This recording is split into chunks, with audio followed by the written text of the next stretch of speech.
Hello, insects of YouTube. It is Adam Noyce from Adam Noyce, and joining me once again is the newest member to the Sons of Sarazawa group, Andres Perezzzzzzzz, also known as KaijuNoir. Say hi. Hello, people of the internet. You see, you're so nice. Thank you. I try to be. And today we're doing a chat. I was just going to do a review on it, but then I was like, never mind. There's so much to talk about. It wouldn't just be normal, so I might as well just do a chat. On the new show that I have just really gotten into, and I watched all 37 episodes, and judging by the title, you already know what this is. It's on Death Note, the anime series. Not the movie, not the manga, I'm talking about the anime series, the TV show that premiered on Adult Swim, or in Japan on Nippon, whatever. But, so, yeah, I really want to... Jesus. I didn't think I'd get anywhere near as into the show as I wound up getting into it. And may I ask how exactly you got into the show? Yeah, because I was actually, that's the first section I want to get into, was how were you introduced? Mm-hmm. And, I see. And I'll be honest, the way how I got introduced was the most stupid way ever. I watched this music video for Dr. Sarazawa on YouTube, and the music that was used in it was the main theme, or the music that was the main theme that was used, not in the intro, but it was used throughout the show for Death Note. And I was like, oh, that's really cool. And so I typed it up and found out about it, and I fell in love with the music. And forever, I was like, well, what the hell is this thing even about? And so I typed it up on the internet, Death Note, and I discovered that it was a 37-part kind of mini-series-esque. And... you know, I just found all the episodes online, and I wound up watching them. I had no expectations at all going into this, and it completely blew my mind. Absolutely blew my mind in terms of how awesome and well edited, how well paced, how well shot this show is, and I had absolutely no expectations going into this, and it just completely blew my mind.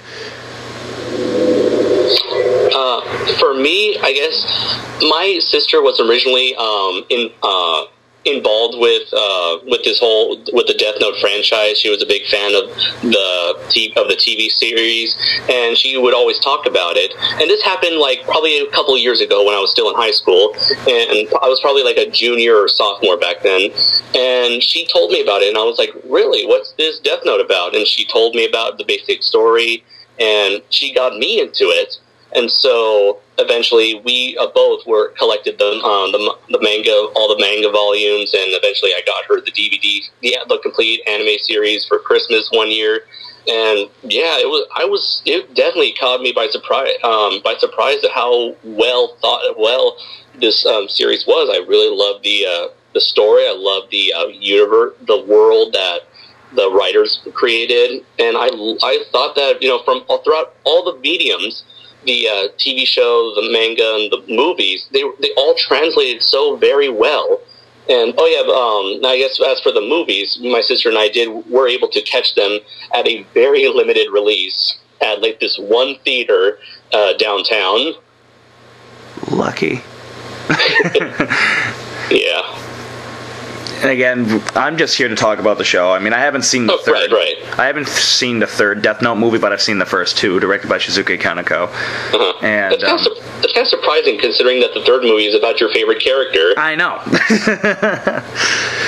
But so I guess the next thing that I really want to get into was just our overall thoughts of the show, just kind of like how we thought of it overall. And I know, like, immediately, basically, you've already said quite a bit of what I like. I just love the world that it created and how it was... You know, I was kind of... When I first watched the first 3 episodes, to be honest, I was expecting something to go completely fantasy-like. And I was expecting something to be, like, really kind of out there. But no, it turned out to be nothing but really just a cat-and-mouse story. It turned out to be mainly just about 2 really smart individuals trying to outsmart each other. And it really doesn't focus on the fantasy element at all with the Shinigami or the Death Gods. I was expecting that to be a lot bigger than what it wound up being, and I was very happy that it wasn't that big. And it really lent the show a lot more credibility. Yeah, I liked how it was very real. The story was very realistically portrayed for the most part. It just dropped one single fantasy element, and basically this is sort of like a rippling effect of how this one extraordinary plot device could affect the entire world. Right. And, you know, I just immediately... It took about 5 episodes for me to really get into it, but...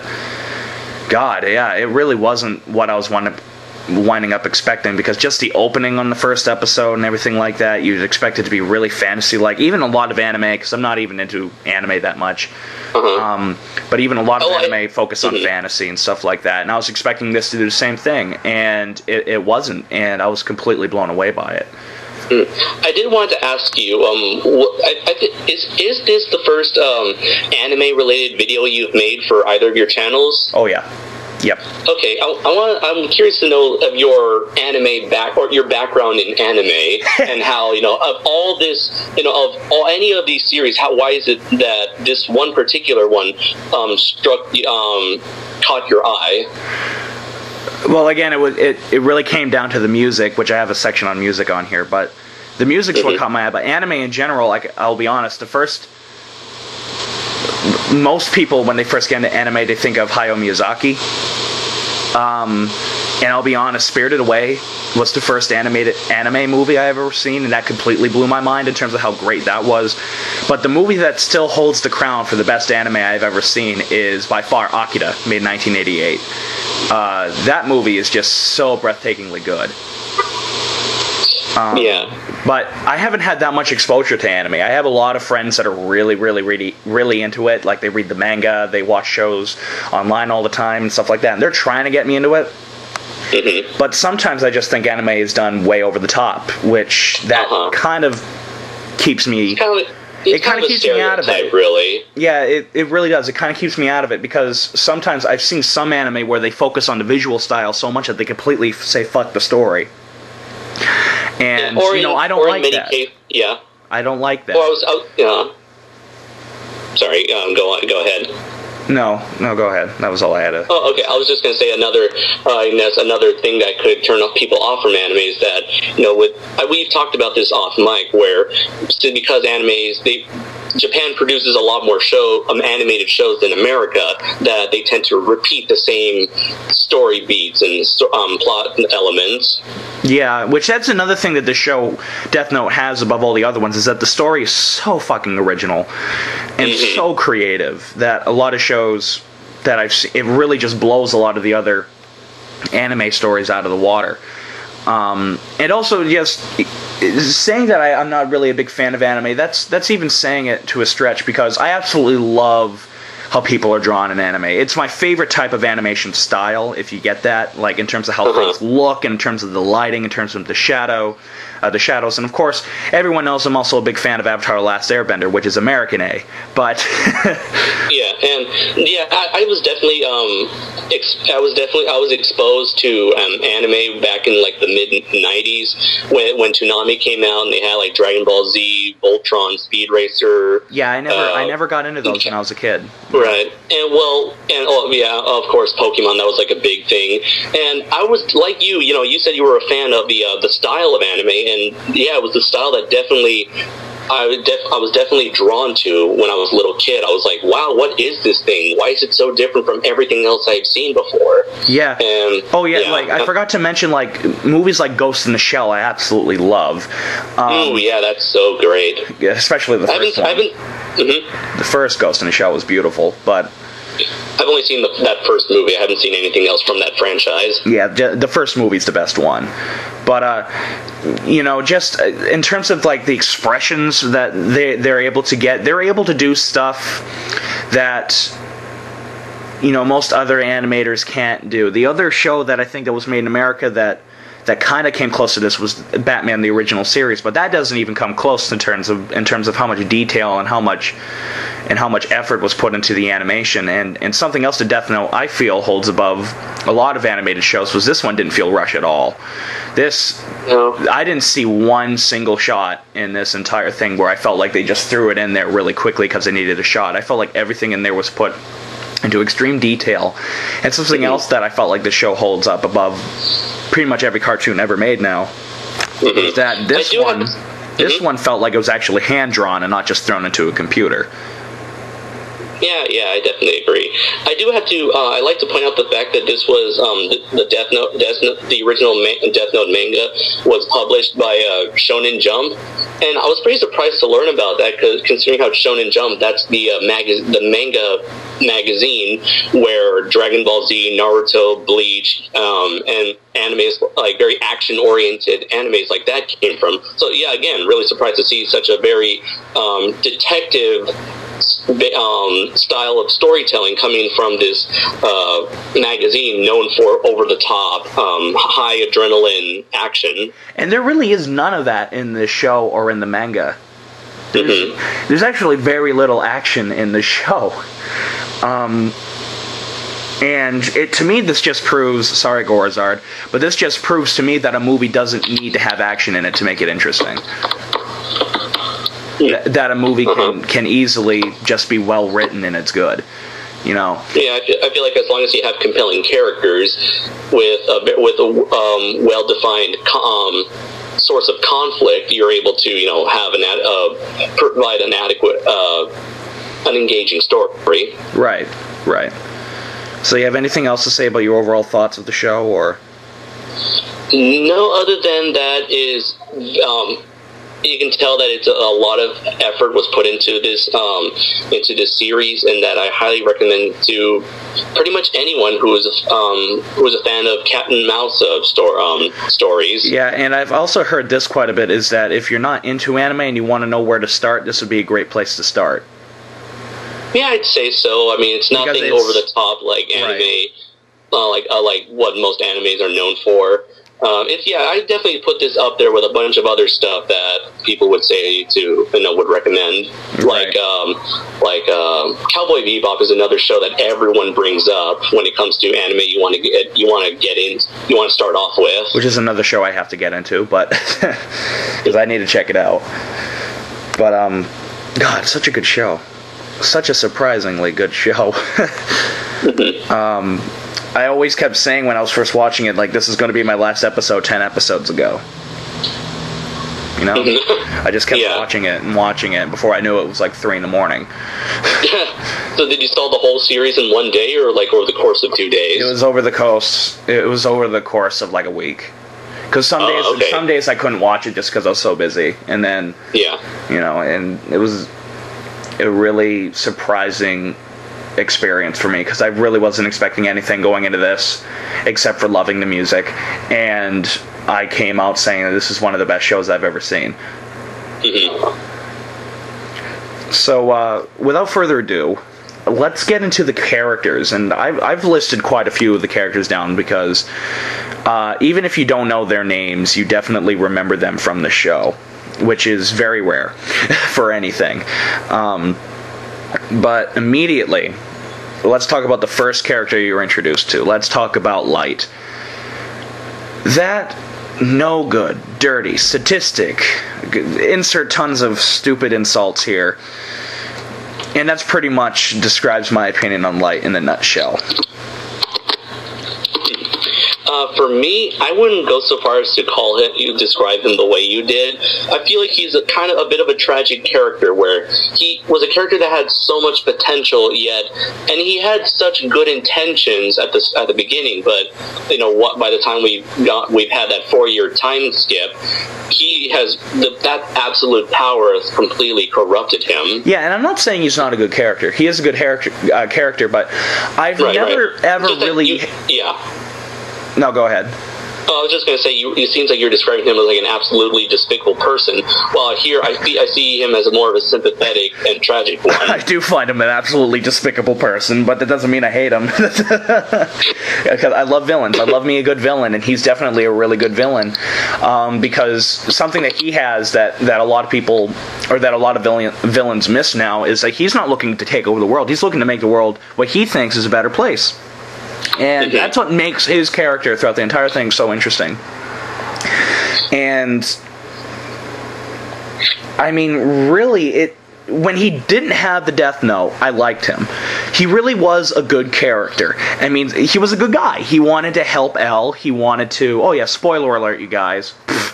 But if you're watching this, you already know that we spoil the living shit out of everything. But, you know, when he's working with Elle, when he gives up the Death Note, he's a good guy. He legitimately wants to help catch Kira. He wants to... You know, he wants to work with justice. He wants to work like his father.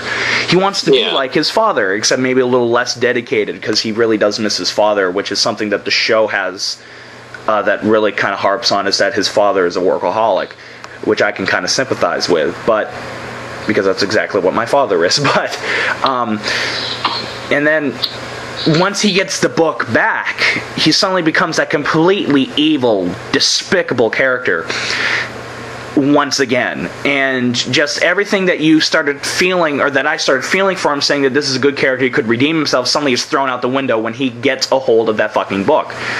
And at first, when he first gets the book, he's very much a likable guy. He's doing it for what I feel like is the right reasons. But he just goes way overboard with it. That's my complaint with him. He starts killing innocents because he even gets to the point where he's sacrificing those he used to hold near and dear to him. Right, and you know, just his lack of caring for any human being when he gets a hold of this book just completely makes me sick. Just makes me sick. Like how he's using his girlfriend Misa. Yeah. Throughout the entire thing, how he uses his other girlfriend, how he uses everybody. Even his own father. Even his own father, which that... Okay. Fucking A. I never really seen a character where I thought I could ever hate him more, and I wound up hating him more. Because he is a character that... I was like, I hate you. And I was like, I can't possibly hate you more. And then he does something like he kills Elle, or he lies to his father on his own deathbed. And that makes me hate him even more. My hatred for him grew so much throughout this show. When he finally got it on the last episode, I was cheering bloody murder. And just the hell that he put a lot of his closest friends through, a lot of the people that he got close to, the hell that he put them through, I thought he completely deserved what he got at the ending. Again, he did a lot of what he did for the right reasons. You know, justice wasn't really working. You know, too many people were getting off free. But this also brings up the point that I think Shizuke Kaneko captured very much so in the movies. How far is too far? I mean, by the end, he's just writing down names of people who got their names on TV. It doesn't mean they're innocent until proven guilty. He's just writing their names down when he sees them on TV. And over the course of the story, well, at the beginning, he starts off as a person who simply wants to do good. He just simply has a simple goal to eliminate all the bad people in the world. But as the series progresses, he develops his God complex to the point where he really does honestly sees himself as a god. And that, when he first brings up the fact that he's a god, where he says, I am a god, that was when that's when I stopped having any sympathy for him at all. Because that was the point where I felt like he's taken it too far. And at that point, he doesn't even see the people around him as equals. He sees them as hopeless fools. Right. Or people who are under him. He used everybody to his advantage, which isn't necessarily a bad thing. It's just how he used them. As soon as he was done with them, he'd kill them. Just wondering, did you thought that this character progression was smoothly paced throughout the story, or do you seem like it was this sudden shift in personality? I thought it was smoothly paced. I really did. I thought it was really well handled, especially in terms of just... At the beginning, he's very clean-cut. He's very conservative-looking. His hair is very neat. But by the ending... The last, 5 episodes, his hair is a mess. His eyes are really red. which I noticed, and he's starting to get like the L bags under his eyes. And just to me, you said it before, it just proves that absolute power corrupts absolutely. Mm-hmm. And that's pretty much the bottom line when it comes to his character. When it comes to his character, yeah, it really does. I mean, was there like any particular scene with him that you really, really liked? Because no, go ahead. Okay, I was going to bring up the fact that, like, in this, I know the manga series is 12 volumes with a 13th volume that's sort of kind of like a mini encyclopedia of the entire series. And in this 13th volume, there was sort of like a little mini Q&A with the creator of Death Note, and a question was brought to him when he was asked, what do you think would have become of Light had he not found the Death Note? And the creator said that he would have most likely started working with his father, and would have eventually worked side by side with L, catching criminals. And right. I really you can definitely see that during the part of the story where he and L are teaming up to find the person who has been killing these criminals. Yeah. And you see Light's innocence, because at this point he willingly gave up his memories of the Death Note because it was part of a grander scheme. But during that time, I really like that you see, like, honestly, that he, deep down inside, he is a good person, and it just makes it all the more sad by the time he gets his book back and he regains his memories, and you see him just continue to how would you say this? He continue to go down this dark path he is taking. Right, and there's just one scene that just made me really despise Light in a good way. Mm-hmm. Was when L said, "He's my first friend. You're a suspect. You're the top suspect of being Kira, but you're my friend." And to me, just that whole element there just added a shit ton more tension in the story that wasn't there before. And to me, it felt perfect in terms of how well it was handled, and just how Light made sure that he pretended to like L when really he just wanted to kill him. And yeah, I really do. I'd agree with the author in this case, is that if he never found Death Note, he probably would have wound up working for his dad, because you can clearly see that he really wants to do good.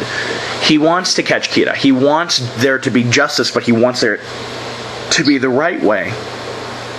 But as soon as he gets the Death Note back, it's all out the window. He's gone back to having that mentality that he has to be God, that he has to cleanse the world of absolute evil, and in the process killing innocents. People that don't deserve the death penalty because they simply, pirated music offline. If he saw their name on TV or in a newspaper, Light would write their name down and they die of a heart attack. And to me, that's going too far. That's going way too far. And it makes me absolutely despise his character. But I hate him, but again, I'm not saying he's a bad character. I'm saying he's a really good character. He's just a bad person. I also feel that he kind of represents that side in all that part inside of all of us, where we all would say that if we were to ask, is killing wrong? We would all say yes. We would all say yes, killing is wrong. But there's that part inside of us that would say that killing is okay as long as it is justified. And I feel like Light is the embodiment of our inner feelings towards the concept of killing. I would very much so agree with that. I mean, if you look at it, we have L's side and then we have Light's side. They're the complete opposites of each other. One wants justice in terms of you're innocent until proven guilty, and the other one just says once you're convicted, you're dead.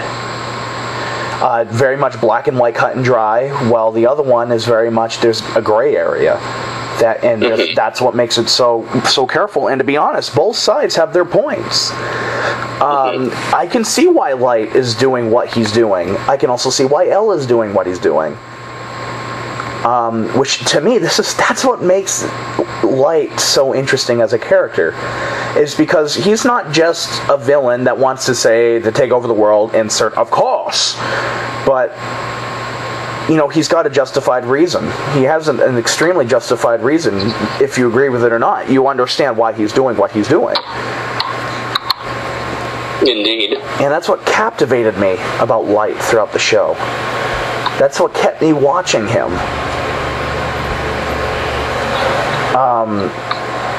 God, just such a good character. He is a good character. I hate his guts, but he's such a good character. Any other thoughts on L? Light? Sorry. No, I mean, you pretty much said it all, and I believe I've said what I needed to say, and yes, he's a very compelling character. It's definitely a nice change in pace to have a story that focuses on what is essentially the villain, as opposed to, say, you know, the good guy the flawed protagonist. Yeah. That was new too. Yeah, I mean, I had to admit that was like a can of fresh air as well. Was that the story really focuses on the antagonist more than it does the protagonist. And so let's go on to my personal favorite character on the entire thing. Let's talk about L. So to start off, what were your overall thoughts of that guy? I would definitely say he's a very unpredictable individual, where he's definitely reclusive person. He doesn't like interacting with other people. He doesn't reveal any sort of personal information about him to anyone. And you would never suspect this person to be one of the most intelligent, most craftiest detectives in the world. And so, yeah, I definitely enjoyed seeing this character. Even by the end of the story, by the end of the story, you still don't really know a whole lot about him. He's just full of mystery, and I like that. I like it when you have a character that's full of mystery. It keeps them very interesting, and just, you know, he would come up with a surprise here and there, and which just makes you think, how many more surprises does this character have in store for us? All the while still looking like a very unassuming character. Yeah, I really love his design. I love his design a hell of a lot more than Light's, because to be honest, I see a drawing of Light and I think he's evil. I look at him and I can see evil. I can see that charming douchebag. While L, on the other hand, I see him and I'm just like, oh, he's that loser that bullies beat up in school. And in fact, I think that's actually what kind of happened to him when he was growing up. But God, is he weird. He's really weird, just like how he sits, just how he interacts with other people. You can really tell he doesn't know how to interact in the social world. He doesn't know how to talk. He doesn't really know how to do anything. He's so used to doing everything on his own or with very few others that when this whole thing with Kira comes up, this is a whole new experience for him. And you could probably assume that he is, in a way, probably excited to see something like that. Perhaps, he's dealt with criminals all the time, but not to this extent. So you can probably see, he might actually be happy to, or excited to find a rival such as Kira. Whereas Light, he just sees L as a major obstacle that must be destroyed as soon as possible. I do want to say that there's definitely this mutual respect between the two at all times. Because they see themselves as equals. And that's again why it becomes a cat and mouse story. Who's going to be the one to finally outsmart the other? Or who will make the first mistake? Who will make the first mistake? Actually, I like that more. Who will make the first mistake? And Yeah, I mean, I really love the beginning of the story where you have these two characters, Elle and Kira. Neither knows what the other character looks like, or who they are, and they're just trying to figure out each other's identity while counteracting each of their tactics. Yeah, and I absolutely love that build up to Elle. Love that build up on how all you do is whenever you hear him, his voice is distorted, and all you see is that gothic letter. And even at the very beginning, when he first introduces himself, like he just captures Kira's like, I just found, not only did I found out you exist, but you're in Japan. Yeah, you're screwed. Yeah, that freaking opening was so good.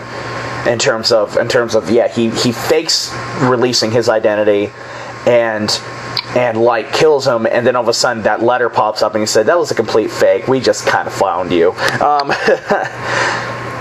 And oh god, even he was like, I didn't even think this was gonna work, but you fell into my plan. You fell into my plan. And Jesus, I think that was the moment when Light really smartened up too.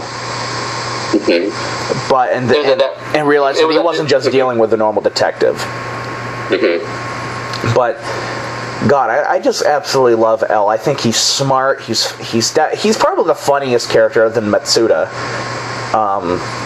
Yeah, he's probably the closest you can get to that typical quirkiness character you would find in another anime of sorts. But here it's played more seriously. You have these characters that are just looking at him like he's some weird freak. Where they're like, who's this guy? Does he do the things that he do? Because again, this is a very realistically portrayed world. Right. And just everything about him, you scream, "What? He's Elle? He's the one that's doing it?" And the more I watch it, I was like, the more like, oh, that's such a perfect disguise. That's such a perfect thing for him. Mm-hmm. And he's so fucking smart. It's scary how smart he is.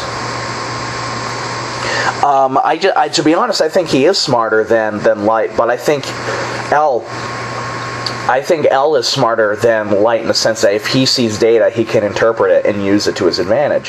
While Light is very much, if I see something, I can use it and socially get around it. Because Light is very socially savvy. He's that cute boy that every girl wants to be with. They established that. He's very socially intelligent. He's intelligent book-wise as well. He's kind of this perfect character. Well, Elle is the complete opposite. Elle is just this really book-smart kid, but has no social savviness to him at all. And that's what I think makes the relationship between Light and Elle so freaking good, is that they're complete opposites in many ways. Again, Light believes in black and white, while Elle believes in this gray area in between black and white. I do remember. Do you remember that scene when they were playing tennis with each other? Oh God, yes. Yeah, I do believe that. You were mentioning how they're so different, yet they're pretty much equals. They're a reflection of one another, like a mirror reflection of one another. And I believe that tennis scene perfectly represents that. Yeah, and I love how Elle was finally able to deduce that Kira would want to win. Mm-hmm. And that's how he starts really suspecting Light. That he is Kira, and goddamn, was that such an intense scene. I was like, how the fuck did they make a tennis match the most intense moment one of the most intense moments out of this entire series? Well, you gotta, admit, early on in the series, you already saw Light eating a potato chip seem like the most epic thing in the world. Oh my god, yeah. I mean, there's a lot of epic eating in this show. Chip. And I will eat it! I will eat it! Epic choir music starts playing. I'm just like, Epic eating. Now that's something you can only expect from anime. That's something... Yeah, that's what I was going to say. I was like, you can only expect it. Like, if a live-action movie did this, it wouldn't work at all. Yeah. And, when you said that Elle represents this gray area... I can definitely see that, because there are times in the anime where L is willing to commit crimes or commit socially or morally ambiguous acts in order to get what he wants, such as like what we mentioned before at the very beginning, where he was able to put this one man's life on the line just to determine Kira's location, or this other part where he steals Misa's phone just so he can see, because he could tell whether or not Light and Misa were kept in close contact with one another. Yeah, which I love that scene. He creates an entire incident just so he can get a hold of Misa's phone. I love that scene. To me, that's a perfect characterization of L in a nutshell, is that scene. That and the tennis match. But just even some of the stuff that he does, I freaking love. Such as, he eats. He eats. And he never stops eating. And it's not even good stuff either. It's fucking sweets. And you gotta wonder what sort of exercise routine he was putting himself through so that he wouldn't gain any weight. Well, he always says that because he uses his mind, just as an insult to Misa. Because I love it when he first meets Misa. There's this huge conversation between the two of them, and he just completely owns her in every little tiny aspect. Well, she's getting really frustrated. He's just keeping this tiny monotone voice, and he's talking like this, blah da da da da, and it's so fucking funny. I mean, in terms of just the timing of his character is perfect. And just everything he does, I just fell in love with. I absolutely love L. He's the definition of a good character, in my opinion.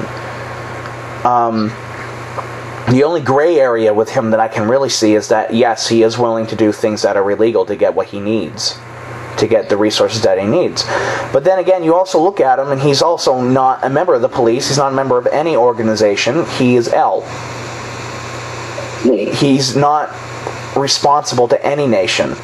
He's not responsible to the UN. He's responsible to himself. And again, remember at the beginning, they call on him as a last resort to try to find Kira. And of course, he says yes. It's sort of weird, but now I'm starting to picture L as sort of like Batman in a way, where he's a very morally ambiguous character, and he's willing to commit things that the police won't be able to do, yet the police relies on him. If Batman was a teenager who's really scrawny and doesn't wear a bat suit and sits in front of a computer, yeah. If Bruce Wayne, after he lost his parents, he decided to just stay home, become a shut-in. Right. Right. Oh man! Should I protect the world? Should I go out and learn kung fu and become the world's greatest detective? Nah, it's too hard. I'm just gonna eat sweets instead. and then there's scenes where he just kind of comes. He throws you at a left curve on season 2 or part 2 when Matsuda gets himself into a pickle. What a surprise! And he calls Matsuda during a meeting because Matsuda wanted to find more about this company and who the fuck this new Kira is.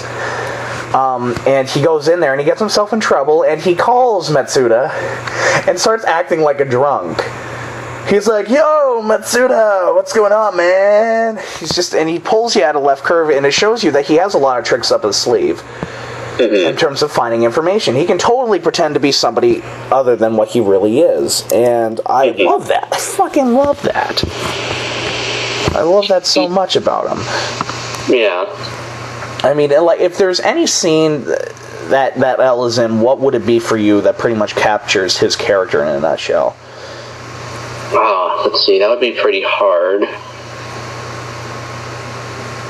I don't know. I mean, I really hate to keep going back to this one, but his introduction, basically, I would have to go with that, where pretty much all you need to know about L is when he first reveals himself to Kira, where pretty much everything you would soon find out about him is explained in that intro, where he's a character that's very incredibly unpredictable, willing to go to not extremes, but to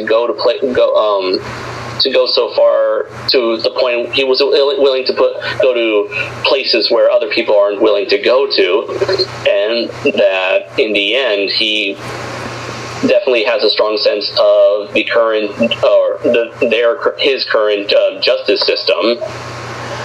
There are two scenes that jump out. I agree with you, but there's two scenes that jump out to me in particular when it comes to his character. One is when he captures when he captures Light and puts him in jail, and then of course he releases the notebook, and Light loses all of his memory, and suddenly Light freaks out, puts down everything he's doing, and he goes, I have no idea what's going on. And that's the first time, and only time, in the show that he said that. That's the only time where he hasn't had some idea in the back of his head. And he's so perplexed by this that he keeps going. He's like, I really need to figure this out. Not because I need to get Kira, but because I'm trying to figure this out for myself as well. This is the first time I've ever been stumped. I find that scene to really work, and the other scene that I really find is one of his last scenes. Actually, it's when he's standing outside and it's raining, and Light comes out to talk to him, and he says, "I can hear bells. Can't you hear the bells?" And Light can't, and really, it's nothing but a metaphor, because L knows at that moment that he's going to die. That he's most likely going to die because Kira is going to find some way to find him. And I think it was at that point that he really 100% knew that Light was Kira, but he couldn't say it because he had absolutely no proof whatsoever. Which that was something that I also like about L, is that L, in order for him to say that it was somebody, he had to show some proof. If he had no proof, he'd just say it's a hunch and don't listen to me. But really, I just fucking love that scene where he's standing out in the rain. Very symbolic, very well shot, and it just sums up, for me, it sums up his character in a nutshell. And just how much of the little things he really just loves, and it's stuff like that that really makes me see a good character. Yeah, it definitely shows that he is aware. Like, unlike, again, bringing up the fact that these characters are opposites yet equals, where he's unlike Light, who develops his god complex, who believes that nothing can touch him, no one can touch him. L, he is aware of his own mortality. He's aware that he can. This is a situation in which he can die, and that he is still doing whatever he can to make the most out of his life. Right. Which. I know you haven't seen the third movie yet, which focuses solely on L, but that definitely shows in that movie there, where again, making the most out of life. Right. And his death didn't make me sad; it made me angry, because of the fact that Light would stoop to that new low. So pissed. Well, you did know that that was Light's intention from the very beginning, to eliminate L. Well, yeah, but I mean, I was just like, oh, fuck him. I was so mad. I was like, I never thought I could hate, Light more, and then he kills L, and I was like, I really hate you. And then he fucking is responsible for the death of his father, and I'm like, I really, really hate you even more now. I'm like, I never thought I could hate you even more, but I do. I was pissed. I was pissed at the end of episode 25. It was episode 25 or 27. No, it was 25 when L dies, and I was pissed. I wasn't sad at all. I was pissed. I know I told you this before, that when I heard that you were about to watch episode 25 and that L was your favorite character, I was thinking to myself, here we go. Oh man, was I so fucking pissed. Okay, so tell us, Adam, how long were you crying in a fetal position? I was not crying I will have you know that I was not crying in a fetal position. I was like throwing shit all around my room. I was pissed. I wasn't sad. I was pissed. There was no sadness about it. That was pure anger, which marks one of the first times ever that I found myself that mad at the show. The only other time that I remember being that angry, and it was for a different reason at a show, was the season 3 season finale of The Walking Dead, and that was just because it was retarded. This I was pissed off because. Well, you're upset at The Walking Dead. Damn you, that was so stupid. That was so stupid. This one I was like, damn you, that was so smart. yes, damn you, that was so genius. Screw you for being so compelling. It took me like 2 days. Why must you be so well written? Austin Cummings, who I've been talking to a lot about the show, he warned me about episode 25, but stupid me didn't heed his warnings, and he said, so, episode 25, huh? And I posted the video of the Nostalgia Critic screaming at the angry video game nerd for 2 minutes of nothing but insults, and I was like, this pretty much describes how I feel towards the light right now. Oh man, it was so good. It was so good, but so bad. I was so pissed. I was not a happy camper. There, I'll leave it at that.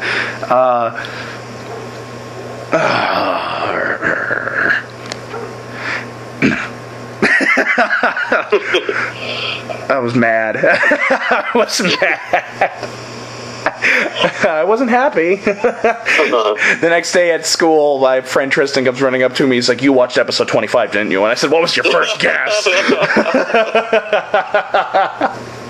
Now tell me, because you felt this strongly about L's death in the anime, which is pretty much the same thing as the manga, what was your opinion on his death in the movie? I know you said we weren't going to talk about the movie, but because you felt so strongly about this scene, I'm curious as to how you felt about how it was translated in the film.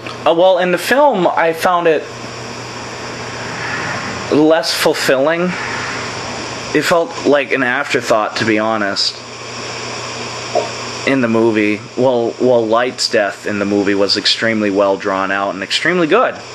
But then L's death was kind of, it felt like an afterthought, like they didn't have to kill him, but they did. But well, you see, they changed it because where he basically performed the hero's sacrifice in order to catch Light in the act. Yeah, which was heroic, but I thought his death in the anime show was overall the better choice to go with, because it really did give Nier, which we'll talk about a little later, that little bit of evidence to get Light in the act. And I guess maybe it's just a personal thing, but I really thought it was a lot better done in the show than it was in the movies. I see. I feel like they each work in their own unique way. They do. They each work in their own way. Again, the movie kind of it differs from the book in a good way, but yet the show was pretty much identical to the book, and they both work in their own ways. They really do. But if I was to pick one that I would choose, it would be the one in the show. Okay. I don't know, but I was pissed. Either way, I was pissed. Fucking pissed. So have we said all we need to say about L? Pretty much. And other than the fact that he's completely awesome. Yeah. So on to a less interesting character. Let's talk about Misa. That annoying bitch. She's pretty much like when you take the typical fangirl and bring it to its deadliest extreme. Well, not quite misery extreme, but pretty fucking extreme. You know.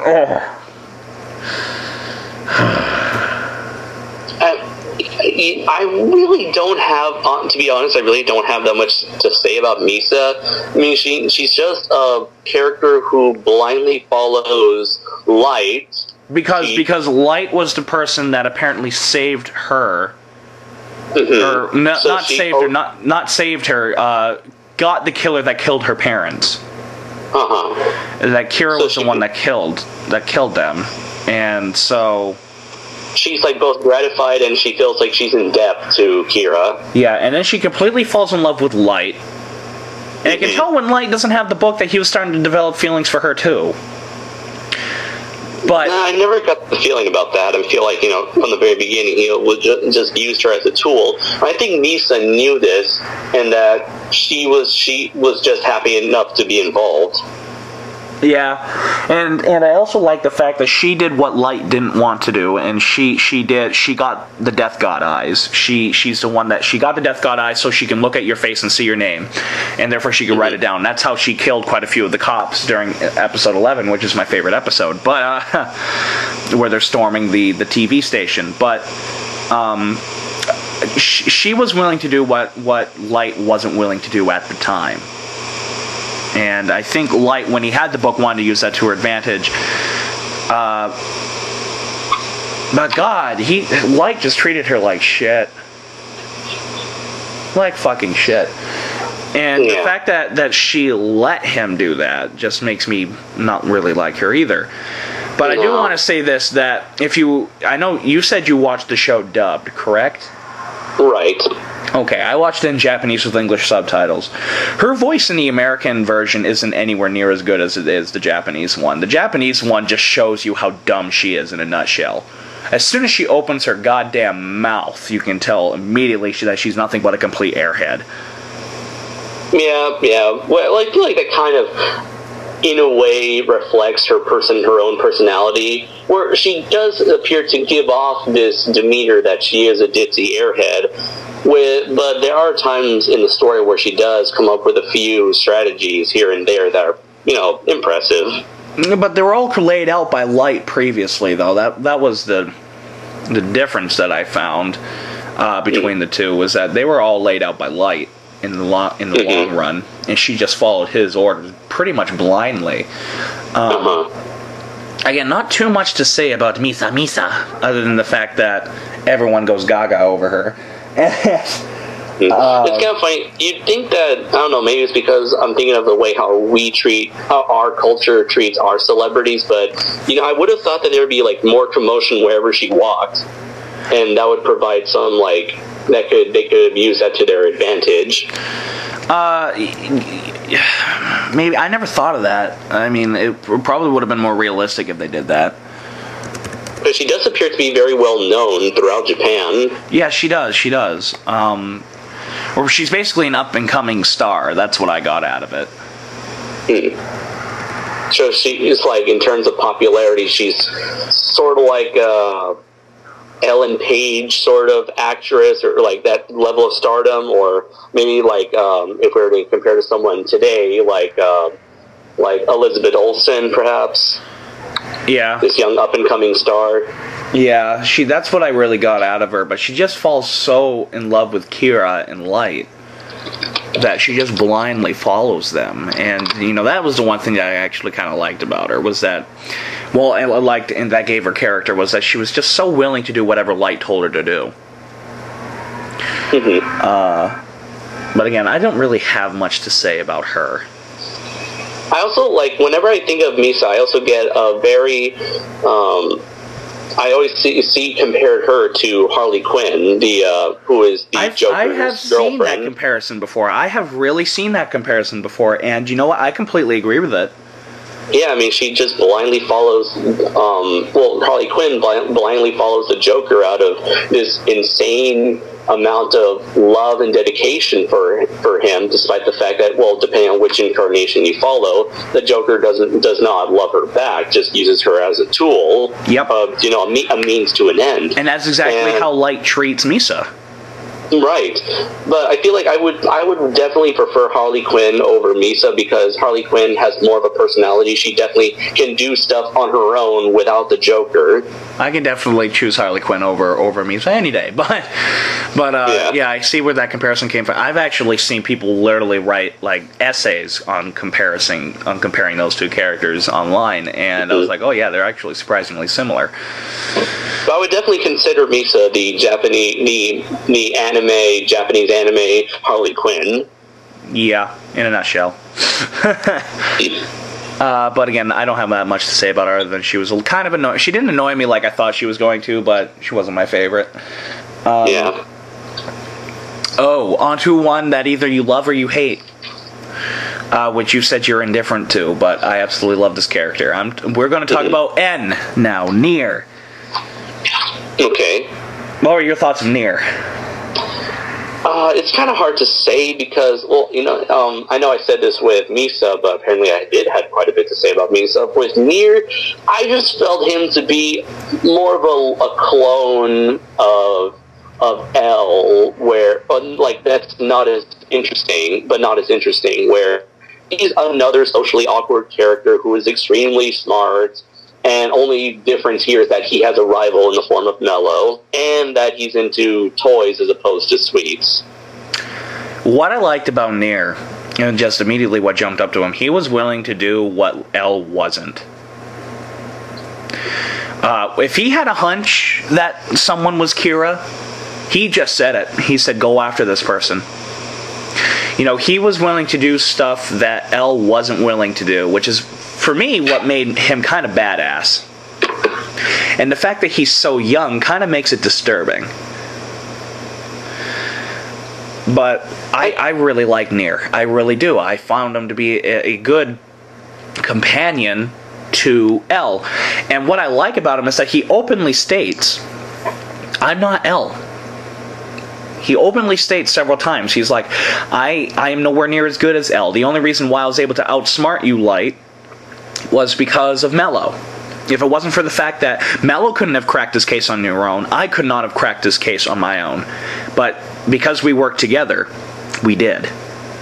I like that about him. And I guess that's what I also like about Mello, but we'll get to him next. But I really like Nier. I find him to be a really interesting character, especially the ending.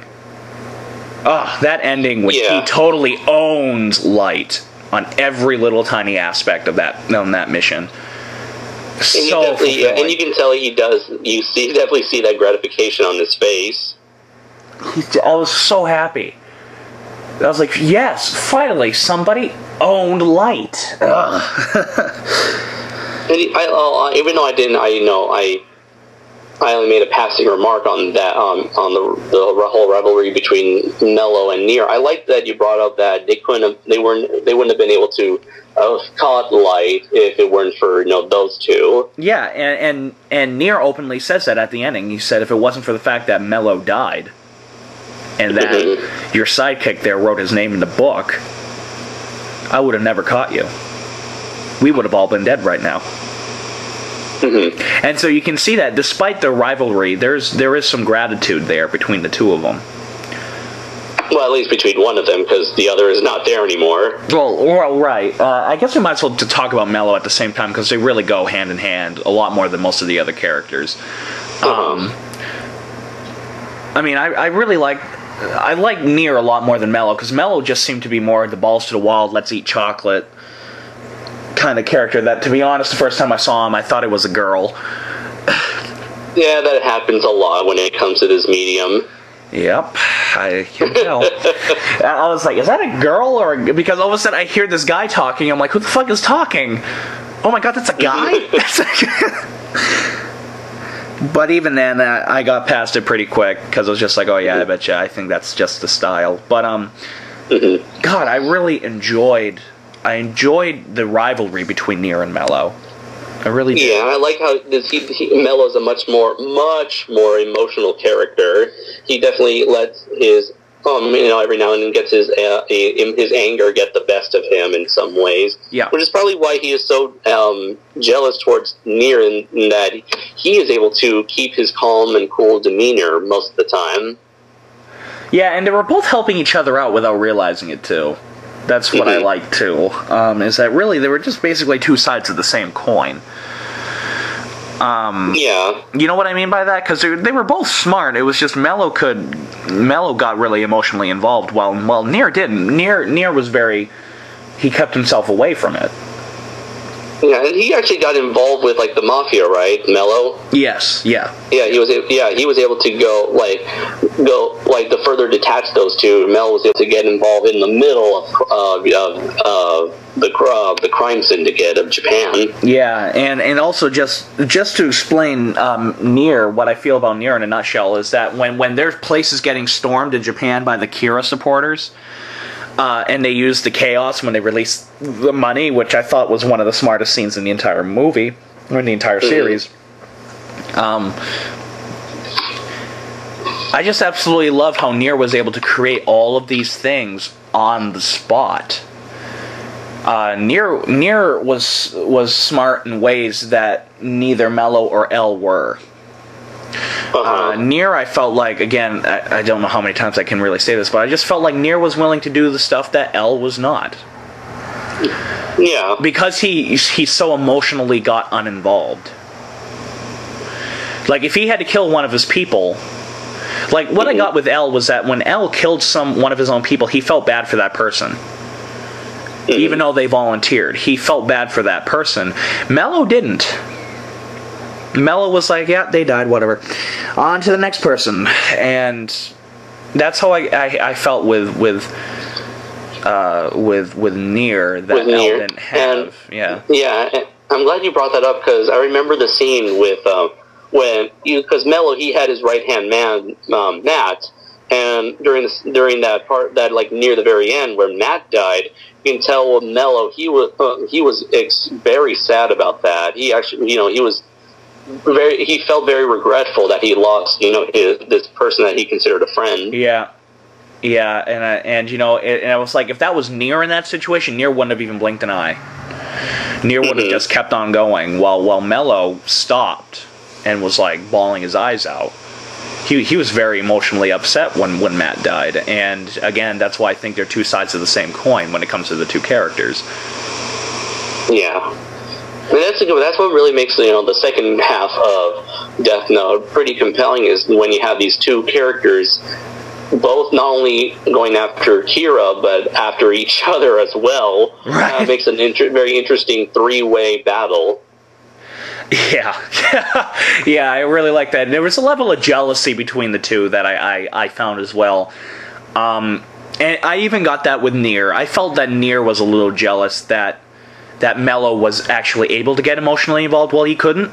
And I also found that Mello was really jealous of Nier, because Nier was a lot more intelligent than Mello was. Yeah. Yeah, definitely. God, I really love that. I really, really do. You can only imagine what would have happened if those two actually worked together. They would have become this unstoppable force. I still don't think they would have been as good as L, because L was older and had more experience in both of them. But I think if they kept working together, it would have been nuts. They would have surpassed L, to be honest. But I really liked these two. I really liked how they clashed, but yet worked. They worked together at the same time. I thought that was a good mix. It kept me interested in the two. Yeah. Especially when Mello dies. Mello sacrifices himself so that Nier can get that information on Light.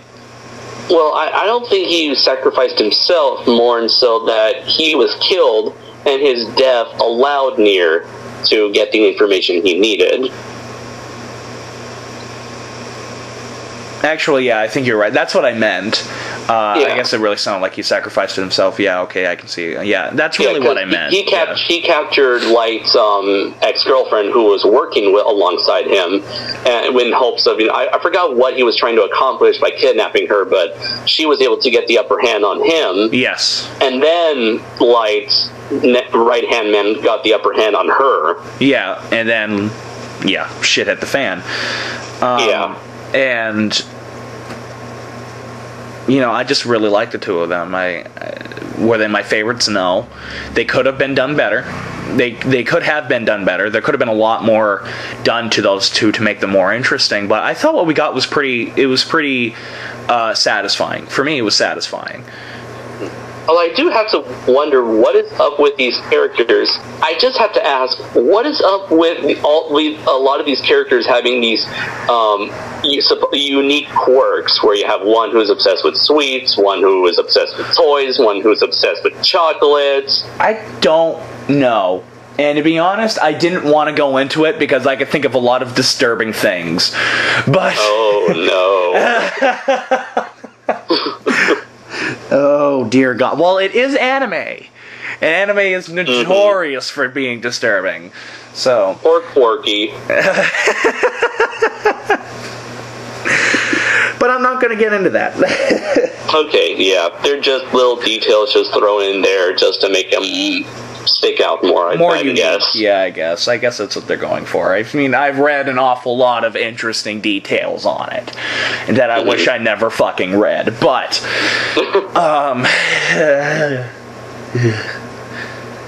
anyway. So, moving on? Moving on to Light's dad, Shoichiro. I like him. He's badass. Yeah, he's definitely like the old school, very traditional, rough and gruff cop who wants to at the end of the day catch the bad guys to keep his family safe. Right, and he fucking had a heart attack. He got shot twice, but he's still kicking butt. Yeah. Oh, God, that's awesome. And I just want to say, one of the episodes ends with Light getting a phone call saying that his dad had a heart attack. And I was like, oh! I was like, how the fuck did that happen? Light's right there. What the fuck did that happen? And no, he just had a heart attack because he was overworked. And then when I was looking back at it, I was like, no, they really foreshadowed that he was going to have a heart attack because there were several scenes where he was running really short of breath and holding his chest. And I was like, oh, they're really foreshadowing that he was going to have a fucking heart attack. But for me, what sums up his character in a nutshell was episode 11 when episode 11 is when Kira, the Misa was using this new studio, this TV studio, to broadcast who she's going to kill. And they needed to shut it down. They needed to absolutely 100% shut it down. And though he's supposed to be in bed at a hospital, he gets up, hijacks a frickin' van, rams it into the frickin' building, gets out, holds everyone at gunpoint, so that this is right after he's had a heart attack now, and holds the entire place hostage so that they'd stop broadcasting Kira's wishes. And Light's reaction to that was so funny, because Light was just like, well, if you want to get in there without being seen, that's one way of doing it. I was like, no shit. He's so... I'm not done yet. Listen, Hart, you attack when I say you can. Yeah. He's so badass. And then, of course, he also leads that storm of Mello's base on season 3, right before he dies. He gets the Death God eyes and storms into Mello's base. He leads that attack. He's so badass. You can probably give Commissioner Gordon a run for his money. Why do I keep making Batman references? Why the fuck do you keep... Bill would be proud of you. Bill would be really proud of you, but I don't care about Batman right now. I care about Death Note, damn it. I don't know. Maybe it's just because I just got Arkham Origins or something. They do actually kind of look alike. Yeah. They actually do. The glasses, the old rough and gruff look. Yeah, except, to be honest, I don't think Gordon is quite as badass as... No, I don't think Gordon would be willing to give up half of his remaining years for the Death God eyes. Yeah, I don't think Gordon would be willing to do that. And I don't think if Gordon had a heart attack, he would be quite willing to hijack a van and, barge into the TV station. I don't know. I think I would see that. I mean, especially looking at the Nolan trilogy, I think that Gordon would be willing to do that. Oh, that Gordon would. But the one in the animated series, the Batmobile. Yeah. Oh God, I love Light's dad. Light's dad is so good. And then his death scene was the one that made me sad. That was the moment that I really was sad, was the fact that Light fucking lied to him. That bastard. That cold-hearted bastard. Do you think he would really like reveal himself like right when his father was about to die or something? No, he would have been better if he just kept fucking quiet instead of he kept saying, "I'm not Kira. I'm not Kira, Dad. I'm not Kira." He was lying to his dad, and that's just something in terms of my philosophy that I'm just so much against. But if you gotta lie, just keep quiet. But no, Light keeps saying no. Just I'm not. Do you think that you think that's could be a sign of Light simply showing sympathy for his dad, letting him die? I think it was. I don't think. I mean, I got really pissed off at Light, but it wasn't a bad scene at all. It was a very effective, sad scene. And you could just see the look on Shojiro's face when he was looking at Light, saying that I'm so happy that you're not Kira. And he felt that he was actually happy for once, and that's what really got me in terms of that scene. But to me, it all makes sense finally when Matsuda flips out. You mean the last episode? The last episode when Matsuda completely flips out at Light. Yeah, I really like that because throughout I'm not sure if we're going to cover Matsuda or not. But, yes, we are. We're going to cover him next. Okay, well I'll save that for when we talk about him. But I really found that Shojiro was the one that actually really liked Matsuda.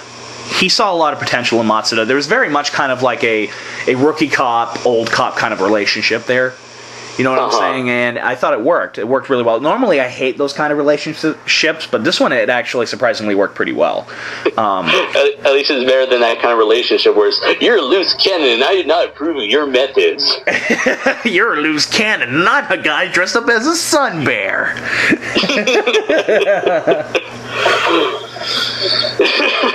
I never did, thank you. You'll never have to. I'm Bear Man. Matsuda is Bear Man. Bear Man. What's funny? I love how these conversations seem to have some sort of continuity with the Sons of Serizawa podcast, where you have to be following all our channels just to get what's going on. And for all of Adam's subscribers who do not follow the Sons of Serizawa podcast, I apologize. Well, most of them do. But, some of them don't. Are like, what the fuck are you guys talking about? Or maybe it's like someone who's been following the Chopper Pilot 5 channel and they just subscribed to this second channel and they're like, wait, what? What's going on? Who is this other guy? Oh my god! Why is he bringing up sun bears? What the hell is this shit? Unsubscribe. Yes, I am the cause of Adam's fall. No! That was a fun little side gag. Yeah. What did that have to do with anything? Oh yeah, because of the loose can. Okay, yeah. It reminded me of Super DM. That's what happened. And then these people are gonna be like, "Who the fuck is Super DM?" And then you mentioned Bill. Who's this Bill dude? And you already brought up Gorizard. Who the fuck is this guy? Who the fuck are these people? Gotta think about who the fuck is this KaijuNoir guy?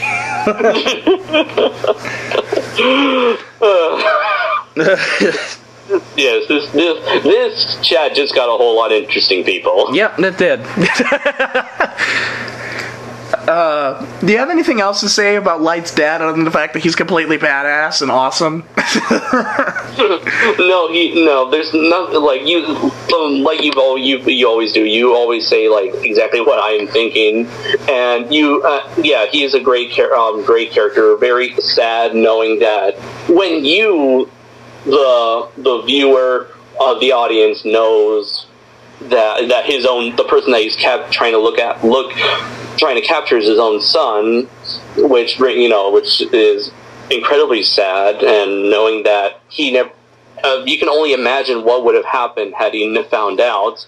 I'm pretty sure that would have destroyed him. But you do find out in the movies, but that's a whole. Oh my god! Oh my god! Why haven't we fucking talked about this scene? That scene where he's lying to Light right after they're released from jail, saying, "We're taking you to a top secret execution center. We're gonna make this a secret." And then all of a sudden he turns the left corner and he says, "I'm gonna kill you, and then I'm gonna kill myself." I was like, oh my god! You think that the same Soichiro would have done something like that? I think it was the only way for him to be comfortable with himself, knowing that his son was not Kira. Which at that time, Light legitly wasn't. Light had no idea what the fuck was going on. But I think it was the only way, and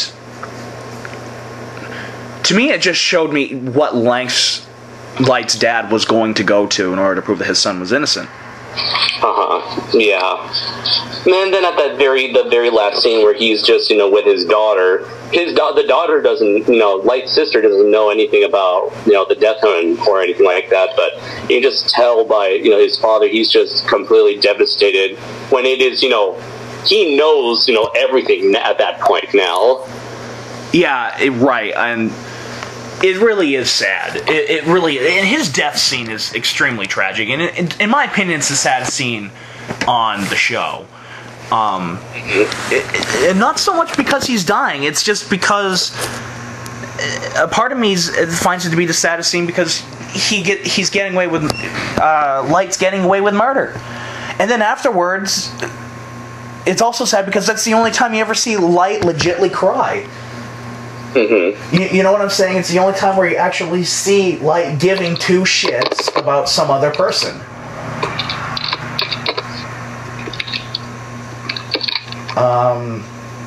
Again, what else? You really don't have anything else to say about Light's dad? No, not really. That's pretty much it for me, for my thoughts. Okay. And my mic quality is low. Okay, hold on. I think I just fixed it. Does it sound better? Yeah. Okay. It's back now. Okay. On to probably one of the more fun characters. Let's talk about Matsuda. Matsuda seems to be a character that kind of sticks out more than any other character, not counting the Death Gods. He kind of seems like he came from a different genre of anime and got misplaced into the middle of this crime drama, supernatural crime drama. Yeah, it really does sound like that. I really like him. I really do. I like him.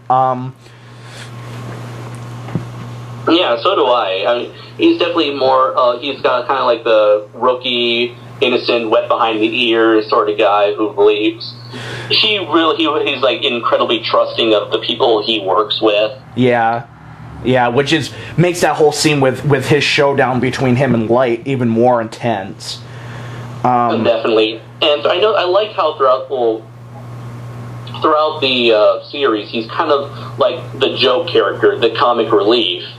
And yet, he really fully comes into his own by the end. Yeah. And that's what I really liked about him. Like his whole thing on season 2 was the one where we're introduced to him, I think, or really introduced to him. And what I liked about him is that, you know, the scene where he had to pretend to commit suicide, or that he killed himself because he was a drunken mess, was hilarious. And then I love it how the guy who's playing his dead body gets up and he's like, this is the worst job ever. Yeah. There was a lot of comedy in that scene, like, especially when Light goes, I didn't think we'd have to stoop to this low. Matsuda, you're stupid. And there was the scene where, like, Light and L are getting into a physical fight, and then Matsuda calls and says, yeah, we just got Misa this job, and then Light hangs up and says, Matsuda's doing something stupid again. Oh, Matsuda. Oh, Matsuda. And, you know, they could have gone way over the top with it, but they didn't, and that's what I at least appreciate about, you know? Again, keeping in tone with the whole series, keeping the story very grounded. Right. They very much could have done...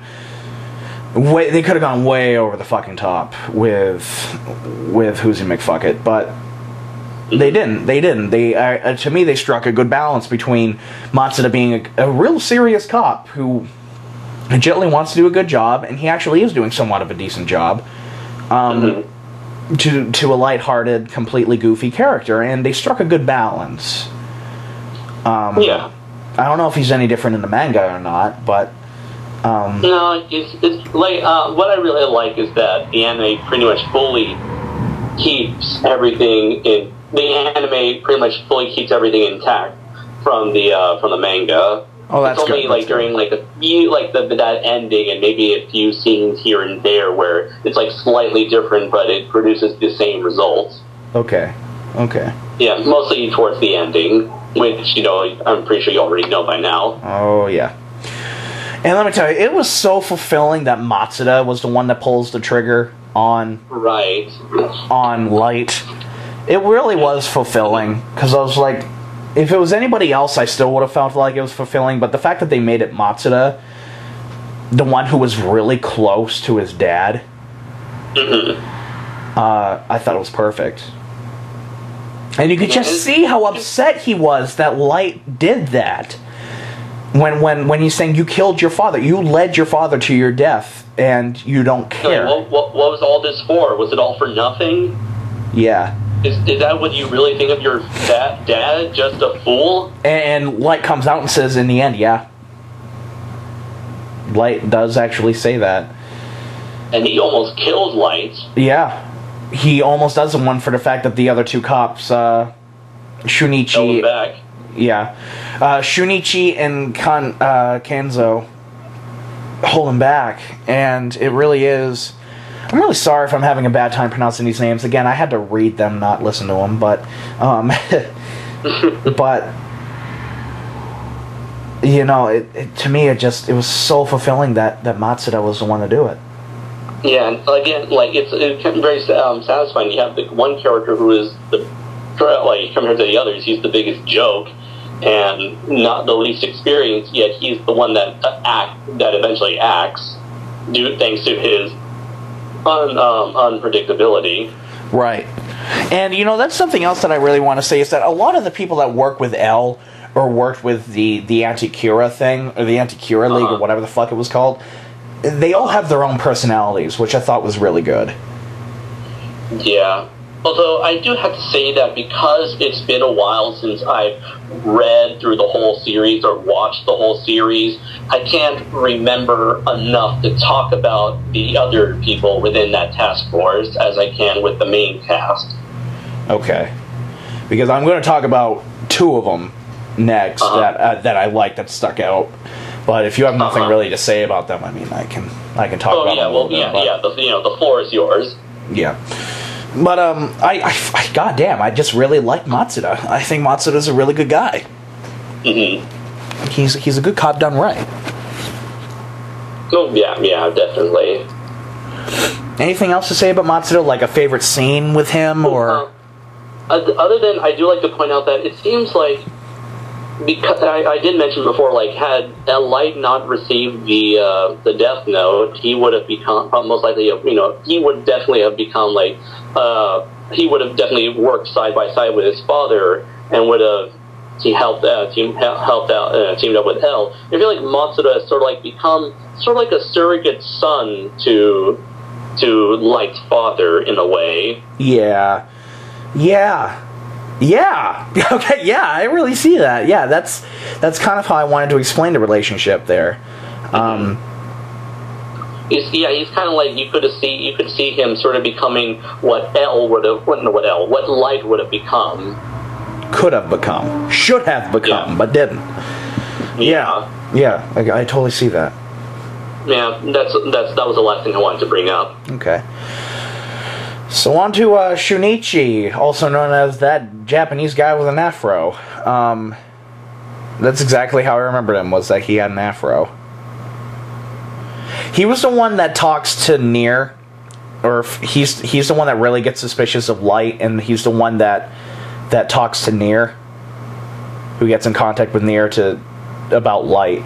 I don't know if you know him or not.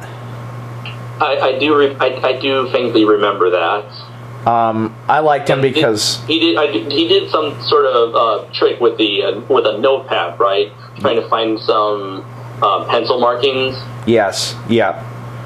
Or it was his thumbnail. Yeah, he left the one guy who didn't fully completely trust Light. Yeah. And was willing to risk going to the other side and trying to look at the situation from Nier's perspective. Right, and he what made him interesting was that he was completely on Light's side until Nier planted a seed of doubt. Mm-hmm. And once Nier planted that seed of doubt, when most of the other ones were still willing to be loyal to Light, Shoichi, the Afro dude, I'm just going to call him Afro dude, you know, he was the one that said, nope, there is doubt there, and if there's anything that Light's dad and L taught me is that if there is any seed of doubt, take a chance on it, harp on it. Mm-hmm. You know, let's see. And what did he contribute to the conclusion? Well, he was the one guy that really got Nier to do allowed Nier to do what he did, in terms of switching the notebooks out, creating a fake, stuff like that. Oh, okay. But really not too much else to say about him. The other thing that I really want to know is that he's very much so a family man. He's basically a younger version of Light's dad. He's very much so a family man. He doesn't have that much time to talk about, or he doesn't have that much time to his family. He's a workaholic. That kind of thing, which I like. His parallel with Light's dad is pretty close. But really not too much else to say about him. I just really like the fact that they made him a very family-orientated guy. Mm-hmm. Yeah, and he definitely played a very well written part of this intricate puzzle that the show is built around. Right. Alright, so on to the next character. And I want you to start off with this one if you remember him. Let's talk about Watari. Watari. Let's see. Oh, he was kind of like L's assistant. Yeah, he was L, the old guy that worked with L with the sniper rifle. The only character that L had any sort of emotional attachment to. Yeah, and you can just see how devastated he was too when he died. Yeah.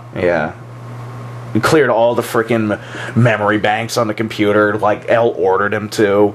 Really sad. Not only that, but he was really badass. What's up with old people being badass? I don't know. I guess, the older... maybe it's like a trope in anime where the older you are, the more badass you become. Yeah, maybe. Maybe. It comes to the point where you're like this old or hidden, like, super awesome master with like 100 years of experience, like Yoda. Maybe.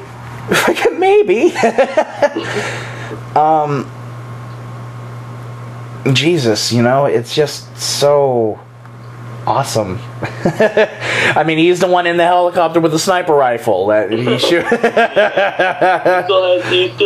can see his, even though he's wearing like a ski mask, you still see that he has this very calm look on his face, like, oh well, I'm here to snipe off some mofos. Quickly, he's about to shoot himself. He shoots the pistol. He's like, I could just picture Akira Takarada. They used to call me Bullseye back in my college days. See, I'm glad I can make these jokes with you people. You understand it. God, he was a lot of fun. A lot of fun. He never said anything, but he was a lot of fun. Yeah. He's just very straight-faced. No matter what he did, he just looked so content with the world. Yeah, and he really definitely gave L that kind of like more of a human element to L. Yeah. Yeah, he really did. He was that one personal connection that, other than Light, and yeah, I do feel that L had a personal connection with Light for a while there, but not only did he give him a that character was able to humanize L, it would also, provide a little hint at his backstory. Right. This character who was essentially his Alfred. Yeah. Again, going back to fucking Batman. The goddamn Batman. It's just like everything. He's the goddamn Batman. We can take any story and connect it to the goddamn Batman. Well, yeah. Well, at least L didn't have his own credit card. Oh, yeah. Yeah, that was something that didn't make L complete, but whatever. He didn't have his own L credit card. His own L-mobile. He didn't have an L-mobile. Well, he had an L helicopter. Oh yeah, he had the L-copter. He had the L-copter. I bet you he had an L-boat and an L... Probably. An L-cycle somewhere. Right. In his L-cave. Yeah, in his L-cave. There's probably an L-cave. He's just using that building as like a last resort thing. Right. I'm pretty sure there's like a hidden book on the bookshelf where you've moved it, then it would flip around to reveal a large sliding fireman's pole. Right, and that led to the L cave. Yeah. Right. Yeah, I'm pretty sure that's how it worked. Yeah, had he lived, then he would have made Nier his Robin. Probably. He probably would have made Nier his Robin. Would have been the second Robin, who was rash and impulsive and would get killed and then resurrected as a anti-hero. Right, and then some Light would get thrown into jail, and then he'd get set loose because a bunch of mobsters were kind of freaking out that L was getting on their asses. And then all of a sudden this huge showdown between frickin' Light, Nier, and frickin' L happens in this blown up building, and then, they want to shoot each other. Yeah. I think we have something here. Once L saves the day, then Soichiro would end up creating the L signal in the sky. In the sky, and everything works out peachy keen. Peachy keen. Wait, were we just describing Under the Red Hood?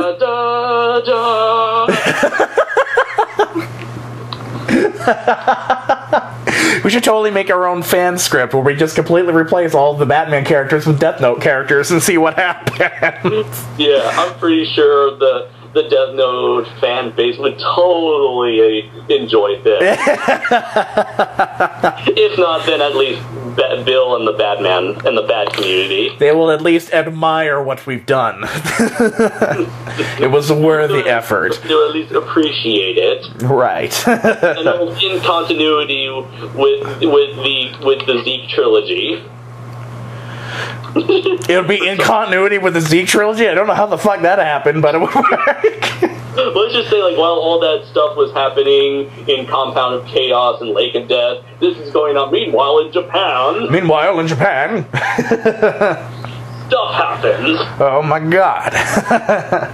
Just we're pulling a Quentin Tarantino here, where everything takes place in the same continuity. We just drop subtle hints. Right. Everything takes place in the same continuity.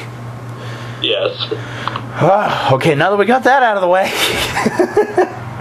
the creative juices are flowing here. Thank you, Death Note and Batman, but mainly Death Note. You don't have to thank me, and you never will. Whoosh. L was a sun bear?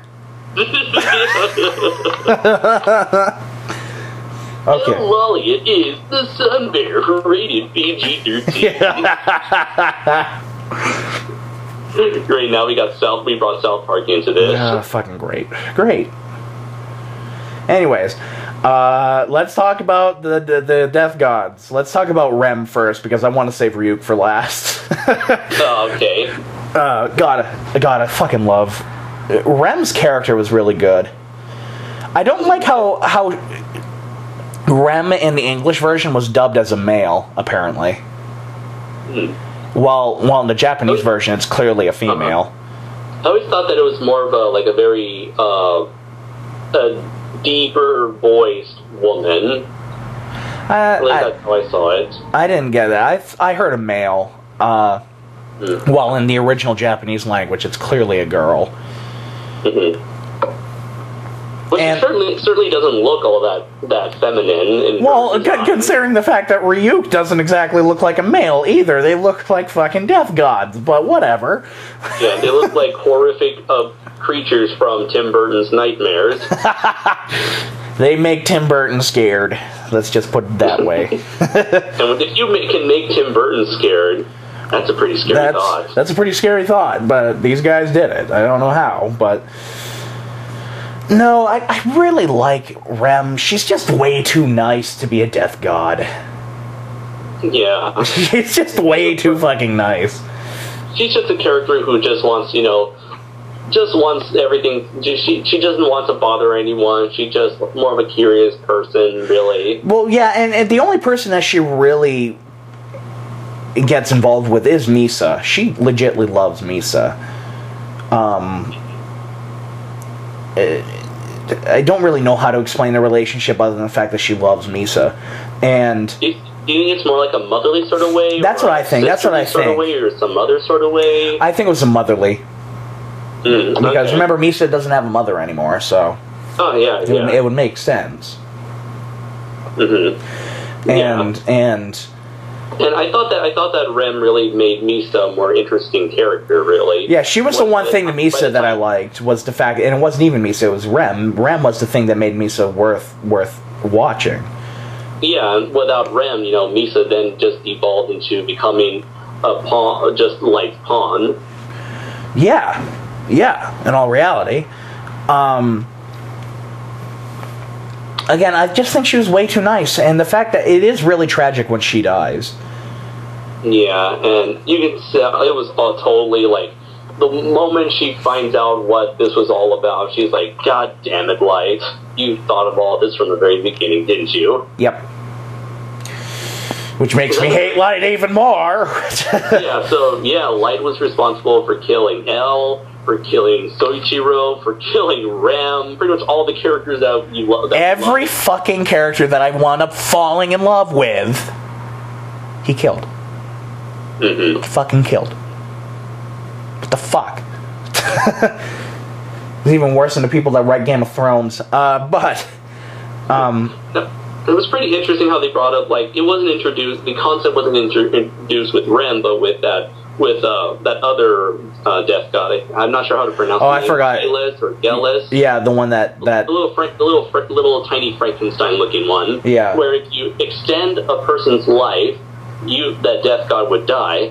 So I thought it was very interesting that in this world, it is forbidden to extend a person's life. Death is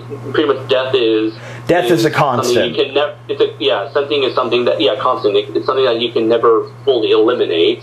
Yeah. And to try to prevent death, it provides some serious consequences. Right. Which I personally like that about that universe. I thought it was really good.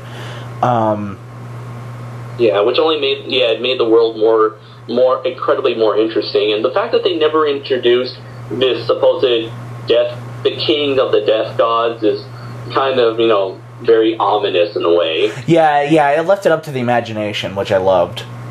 Yeah, who knows? Maybe the king of the Shinigamis is the person we tend to perceive as God. The king of the Shinigami is a sun bear? Okay, that's it. I'm done with the sun bear jokes. The sun bear? A sun bear? The Shinigami King is the sun bear. Dun dun dun dun. You see him and he dramatically turns like that prairie dog. Dun dun dun. Dun. Anyways, not too much to say about Rim other than the fact that I was happy she was on the show. She gave the Death Gods more of a humanity. Yeah, and she definitely made the Death Gods in general more interesting because before Ram, all you had was Ryuk, and you had no idea if the majority of the Shinigami / Death Gods work this way. Right, and well, Ryuk is a loose cannon. Ryuk just doesn't give a shit about anybody or anything. Right, and of course, none of the Death Gods approve of his methods. And we're not making this up this time. Yeah, thank you so much for that line, Dylan. But yes, are you moving on to Ryuk? Yeah, we might as well just move on to Ryuk right now. First things first, I love him. Now he's my favorite character. He's one of those characters where you can picture yourself getting a drink and just talking about the meaning of life with him. You can get kind of buzzed and just talk to him. Like trying to talk about the meaning of life, you'll just end up talking about some utter nonsense like sun bears. Like sun bears, right? He would definitely fit in with the Sons of Serizawa. He would. He very much would. He's very cynical, like a lot of the Sons of Serizawas. And in the end of the day, he just doesn't care. He just wants to have a good time.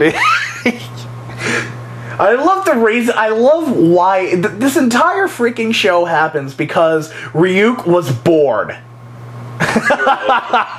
It happens because he was bored. Mm-hmm. I mean, he was like the first Death God to say, you know what? This is boring. Collecting the lives of people and gambling them with other people. I got into an eternity to do that. That's boring.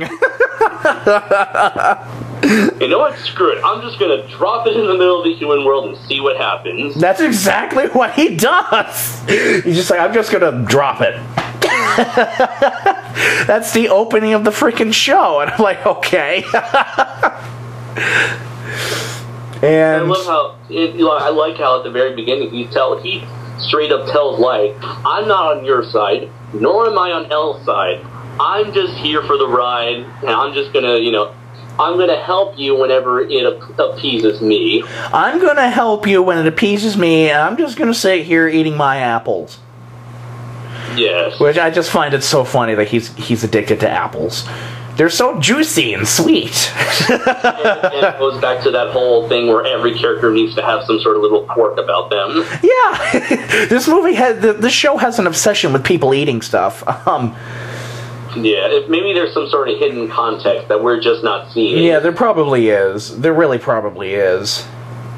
And then someone is in the comments is going to say, like, oh my god, how can you totally not see the deeper meaning behind the... Actually, if somebody in the comments leaves a comment like that, I'm totally going to read it, and then I'm probably going to do another video where it's just myself being like, oh, I never noticed this before, but thank you, Hoodie McFlickit.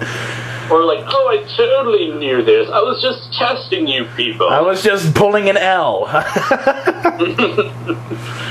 Yeah. But, during that ending, where Ryuk has pretty much said, you know what, it was a lot of fun, but it seems like this show has finally come to an end, so I'm sorry, life. I'm sorry I gotta do this, but here it is. Yeah. Yeah. And some people see that ending as being extremely sweet. That Ryuk actually wound up caring about Light, and that he actually ends his life because it's the humane thing to do. I didn't see that at all. I saw that as Ryuk just being the complete asshole that he is. And it's just like, you know what? This is starting to get boring. I'm just going to kill you and just go on my merry way and give it to somebody else. And what's kind of interesting is that I think it was in the anime / manga where he tells Light that for people who do not use, or for people who use the Death Note, they can either go to heaven or hell. They disappear into nothing. Yeah. Yeah, And, was it L that said that there is no heaven or hell? These people just disappear into nothing. I think L was the one that said that. Ryuk was the one that said they neither go to... Did Light say that there's no such thing as a heaven or hell, or was it... Or... I'm not sure, because I definitely remember... Ryuk says in the show that somebody who uses the Death Note or dies during the Death Note neither go to heaven or hell. They go and they disappear into nothing, and that's a big scene in the movie. It's actually bigger in the movie than it is in the show. Yeah, but he just brought it up at the very last second. Yeah, right before Light dies, he's like, "Oh, hey, sorry to tell you this, but you ain't going anywhere." And then, which is scary in itself, but no, it's a pretty big scene. It's close to the opening in the show. Where he says that it's a pretty big thing. It's a pretty big deal, which starts the whole thing where Light says, "Now I want to become a god." I don't know where I read this. Maybe it was like Wikipedia, or maybe it was like somewhere on some forum. But I seem to have recalled reading somewhere where, in the Death Note universe, because there is no heaven or hell, when people die, they become death gods. Yes. No memories of their human lives. Yeah. I don't know where I read that. I actually thought I heard that in the show. I can't really remember, because again, it just wasn't that big of a huge... It just never was made that big of a deal in the show. It was, again, this was more of a detective story than anything, but... Yeah, they really rarely did they touch the supernatural, Death God world. And the only time they ever really brought it back after Rem died was that other Death God, what was his name? Oh, the owl-looking thing. Which was awesome, because he gets shot like a million times, then he just politely asks, "Could I have my notebook back?" Yeah. It's just like... it was good. It was good. Well, I was just going to bring up, like, that thing where Ryuk always tends to bring up the worst possible information at the last moment. Yeah, and I think it's all part of his plan. He's just he just wants to have fun. Ryuk just wants to have fun. Another thing that I really want to talk about him, out of all the Death Gods, he has my favorite design. Yeah, it's definitely like a really weird kind of gothic punk sort of look to him. Yeah. It looks like his head is more of a mask than anything. Yeah, that's really what I liked about it, was that his head looks more like a mask than an actual head. I think it was in this volume 13 where the creator said that if that was a mask, then he would have a handsome face underneath. Probably. Rem has a very skeletal kind of mask, nicely, kind of like an opposite where it's all white as opposed to Ryuk's all black. Sido has more of a bird look. Which that I know has some symbolism in it. The fact that Rem was white while Ryuk was black. That I know has some symbolism in it. But God, I do. I really like Ryuk. Is one of my favorites. Ryuk is one of my favorites. He's probably my second favorite character. Just because of how neutral he is towards everything. He never helps L. He never helps Light. Well, he does, but to his own. It's to his own benefit. It is to his own benefit. And I think that ending just sums up his character in a nutshell. I think it really does. The fact that he's like, it's been fun. We've done some interesting things. It was fun while it lasted, but I'm getting bored, so bye-bye. Yeah. Yeah. Yeah, it's kind of like almost like heartbreak. Not heartbreaking, but sort of bittersweet to know that it finally comes to an end, but it was an end that wasn't inevitable. I didn't find it that heartbreaking at all. I was like, thank you! Well, I fucking did feel kill that asshole. In the anime, you see Light for the first time in, I believe, 4 or 5 years, that he truly feels vulnerable. Oh yeah, well I want to get that when we calling out to anyone to help him, but at that point, you, the audience, realize that he has pushed everyone away. Yeah. Well, when we talk about the ending, I want to get into something really specific about the ending that talks about what you were saying. But okay, I'll hold off for now. But God, Ryuk is just a cool character. He's fun, he's entertaining, he's smart. Actually, probably... to be honest, I actually think he's probably the smartest character in the movie. I mean, in the show. He knows... He pretty much holds all the answers, all the keys. He could easily, help Elle out by finding whatever information needed. He can see Elle's real name with his eyes, but he's not going to tell him. He's not going to tell Light. I love that. I just love that. And he's doing it because he just wants to be entertained. Yeah. And by staying out of it, you really get more of a sense that this is more, like the real world rules apply in this world. Right. Outside of the Death Note itself. Right. He really, he almost never intervenes. Yeah, he very rarely intervened. Yeah. So probably, one of the biggest examples is where he tells, oh, hey, there's a guy that's been following you for quite a while. There's a guy that's been following you for quite a while, and the only reason why I'm telling you this is because it's kind of annoying me. Because I can't eat my goddamn apples. I love them. I love Ryuk. Ryuk is a good... Again, I could just really just picture myself having a drink with him and just talking about life. Mm-hmm. He's just one of those kind of characters. Yeah. Anything else you want to say about Ryuk? Not much, other than that he is incredibly entertaining, very hysterical, very unpredictable, to the point where you're just excited to know what he's going to say next. Right, you always want to know. That's something cool that I like about him, is that you always want to know what he's going to say. And whenever he laughs, whenever something's about to go wrong, I love that. I fucking love that. He always laughs when something is about to go wrong. Mm-hmm. That's what I noticed throughout the show, is that whenever he laughs, something's going to go wrong. Something's going to go wrong for somebody. Mm-hmm. And I just fucking love it. Just love it. So, I guess we're done with the characters now, thank God, right?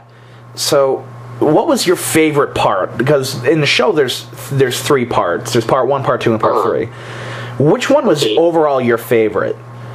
Would you mind explaining to me where the 3 parts began and ended? Okay. Because I only saw the show as 2 parts, the one with Elle and the one with Nier and Mello after the time skip. Oh, okay. Okay, well, there's technically 3 parts. Part 1 is definitely when Light first gets the note, and part 2 begins when Light loses his memory of the Death Note and starts working with Elle. Part 3 begins when Part 3 begins when Elle dies. Okay. The episode after Elle's death is part 3. Part 3 begins after that. Okay. I probably would say that I guess I liked part 2 the most, probably because I liked seeing Elle and Light work together. You definitely get a strong sense of good guy sort of deals going on there, and I liked the I don't know, I'm forgetting. I feel like it's more action-oriented. It is very much so action-oriented, and I'll be honest, part 2 is my least favorite one, but I love the whole, company espionage thing with it, because I love that shit. Yeah. And I also really enjoyed the interactions between Misa, Light, and Elle. Oh yeah, those are so funny. She gives Elle a kiss on the cheek, and Elle just nonchalantly goes, "I could really wind up falling for you." Shit like that I love. It was the most entertaining. I mean, I feel like the other 2, they're much more. There's a lot more suspense going on with the other 2, because at those 2 points you have Light. He's the villain. He's trying to escape being captured. Whereas here, he's in a much more relaxed state. I know that's not what Light is all about, but I can't help but feel like, if only this was, it just makes it more sad knowing that this is not the road he has picked out for himself in the end. Right. And again, just it really is a close call between season or part 1 and part 3 for me, because both of them are really intense. But I have to go with season 1, and I very rarely go with like part 1 of a series. But part 1 was the most suspenseful and probably the most smart out of all of them, in terms of how it was written, in terms of how they were trying to outsmart each other playing cat and mouse. Because I remember every single episode on part 1 ended with a cliffhanger, and it made me want to watch it. Part 3 had that, but to a much lesser extent. The cliffhangers didn't really start taking a hit until it was down to the last 3 episodes. Right, and that's when he got the most intense, because I think, like I mentioned before, there's so much stuff going on from multiple parties. Right, from everybody. Shit's hitting the fan in the last 3 episodes. But season 1 overall is my favorite. I keep saying seasons, I'm sorry. Part 1 was my favorite, because it just left me wanting to watch more.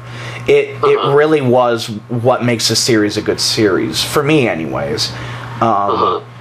Extremely well written. The music was phenomenal, but I have an entire section for that later. And for me, just part 1 worked the most. I think to be honest, I think that's the way for most people. Part 1 is usually the one that people usually go to in terms of which part's their favorite. But yeah, I'll go with the cliched route, and I'll say, yeah, part 1 really is the best one. I mean, I'm not saying that one... I love the show overall. The show overall was, like, phenomenal, but if I had to pick one, it'd be part 1. I just want to say this off recording. Is it raining where you are? Because I hear a lot of... Really? That sounds like it's coming off of your end. Oh, you know what it might be? It might be cars driving by. I'm going to close my window and see if that sound's still happening. Okay.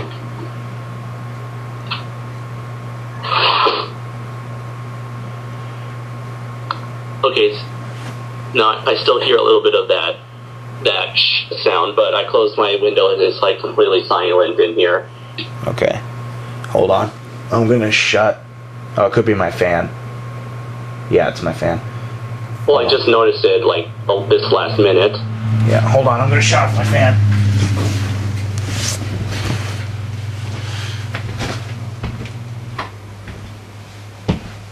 Do you still hear it? Oh, no, I don't. Okay, yeah, it was the fan. It was the fan, good sir. Okay. I'm probably going to leave this in because I'm too lazy to edit it out. Oh, really? Anyways, let's see.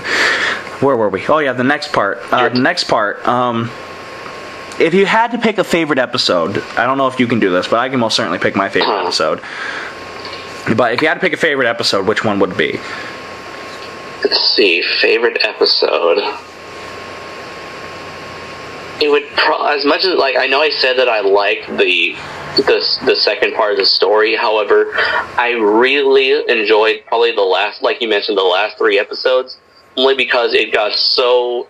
I want to say the word complicated, but not in a bad way, but complicated in a good way, where, like I mentioned, you've got Mello trying to kidnap the reporter. You've got Nier trying to setting up his plan with his people. You've got I believe his name was Mikami, who's trying to do his own thing. You've got Light and trying to lead the Kira anti-Kira task force. He's trying to lead them in circles.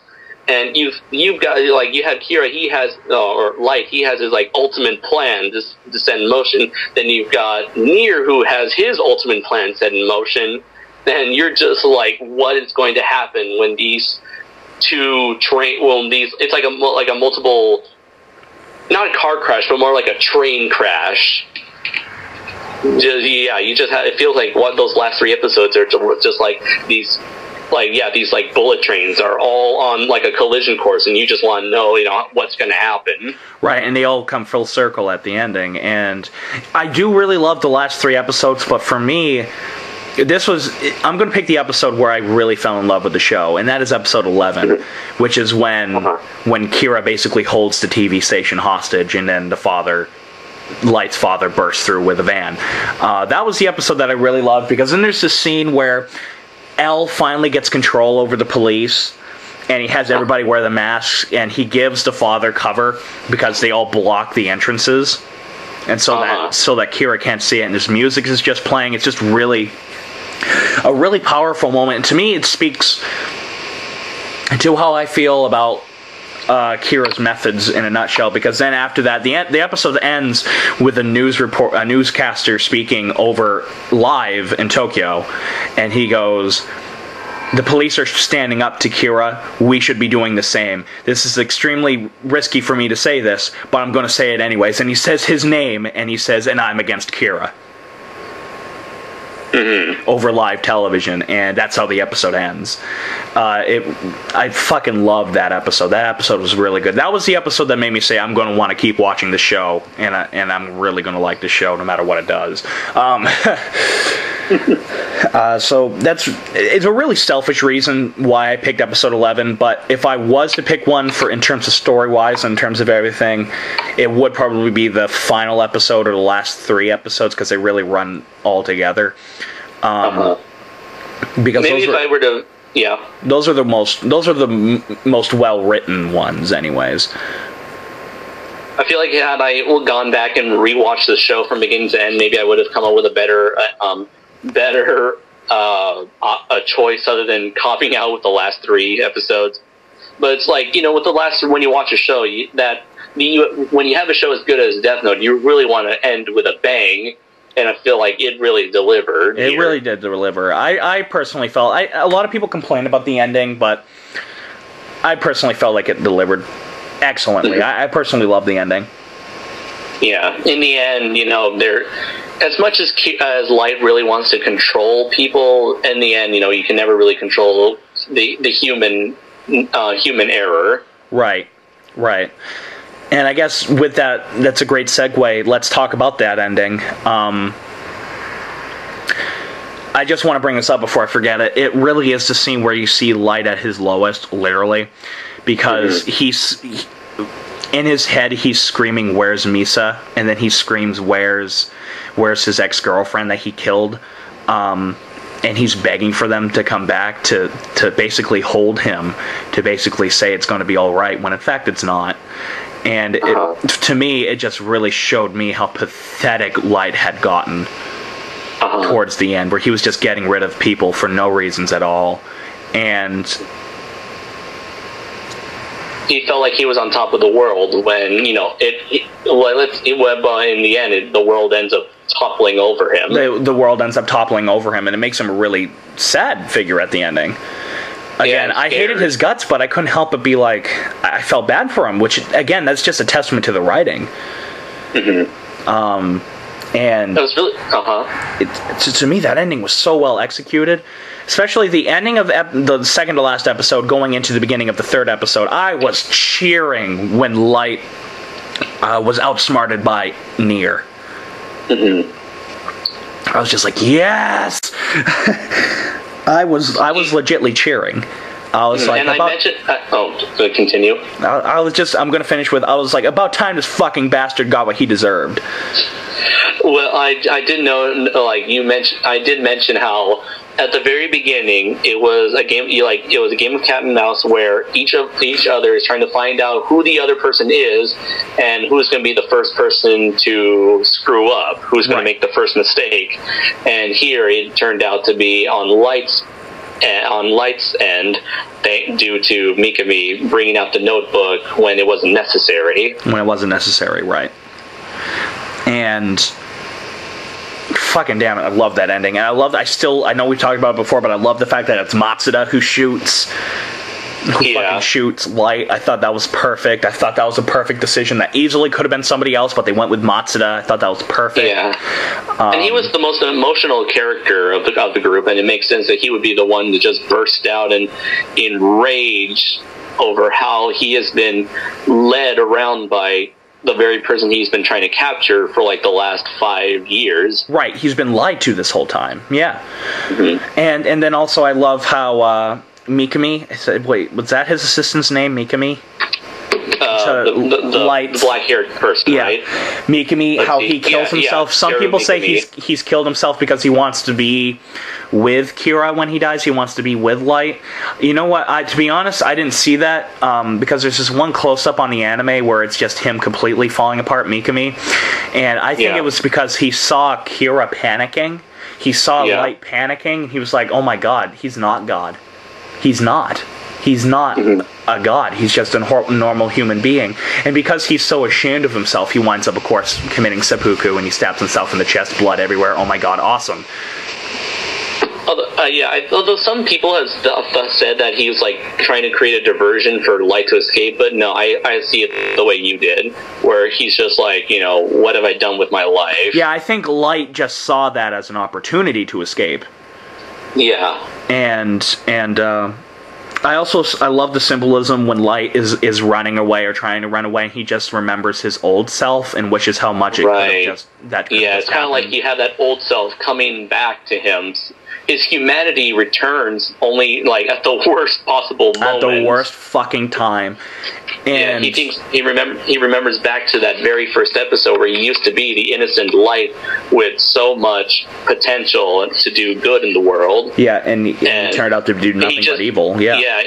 And he just wants to, you know, he just desperately, as he's running away, he desperately wants to go back to that point in his life.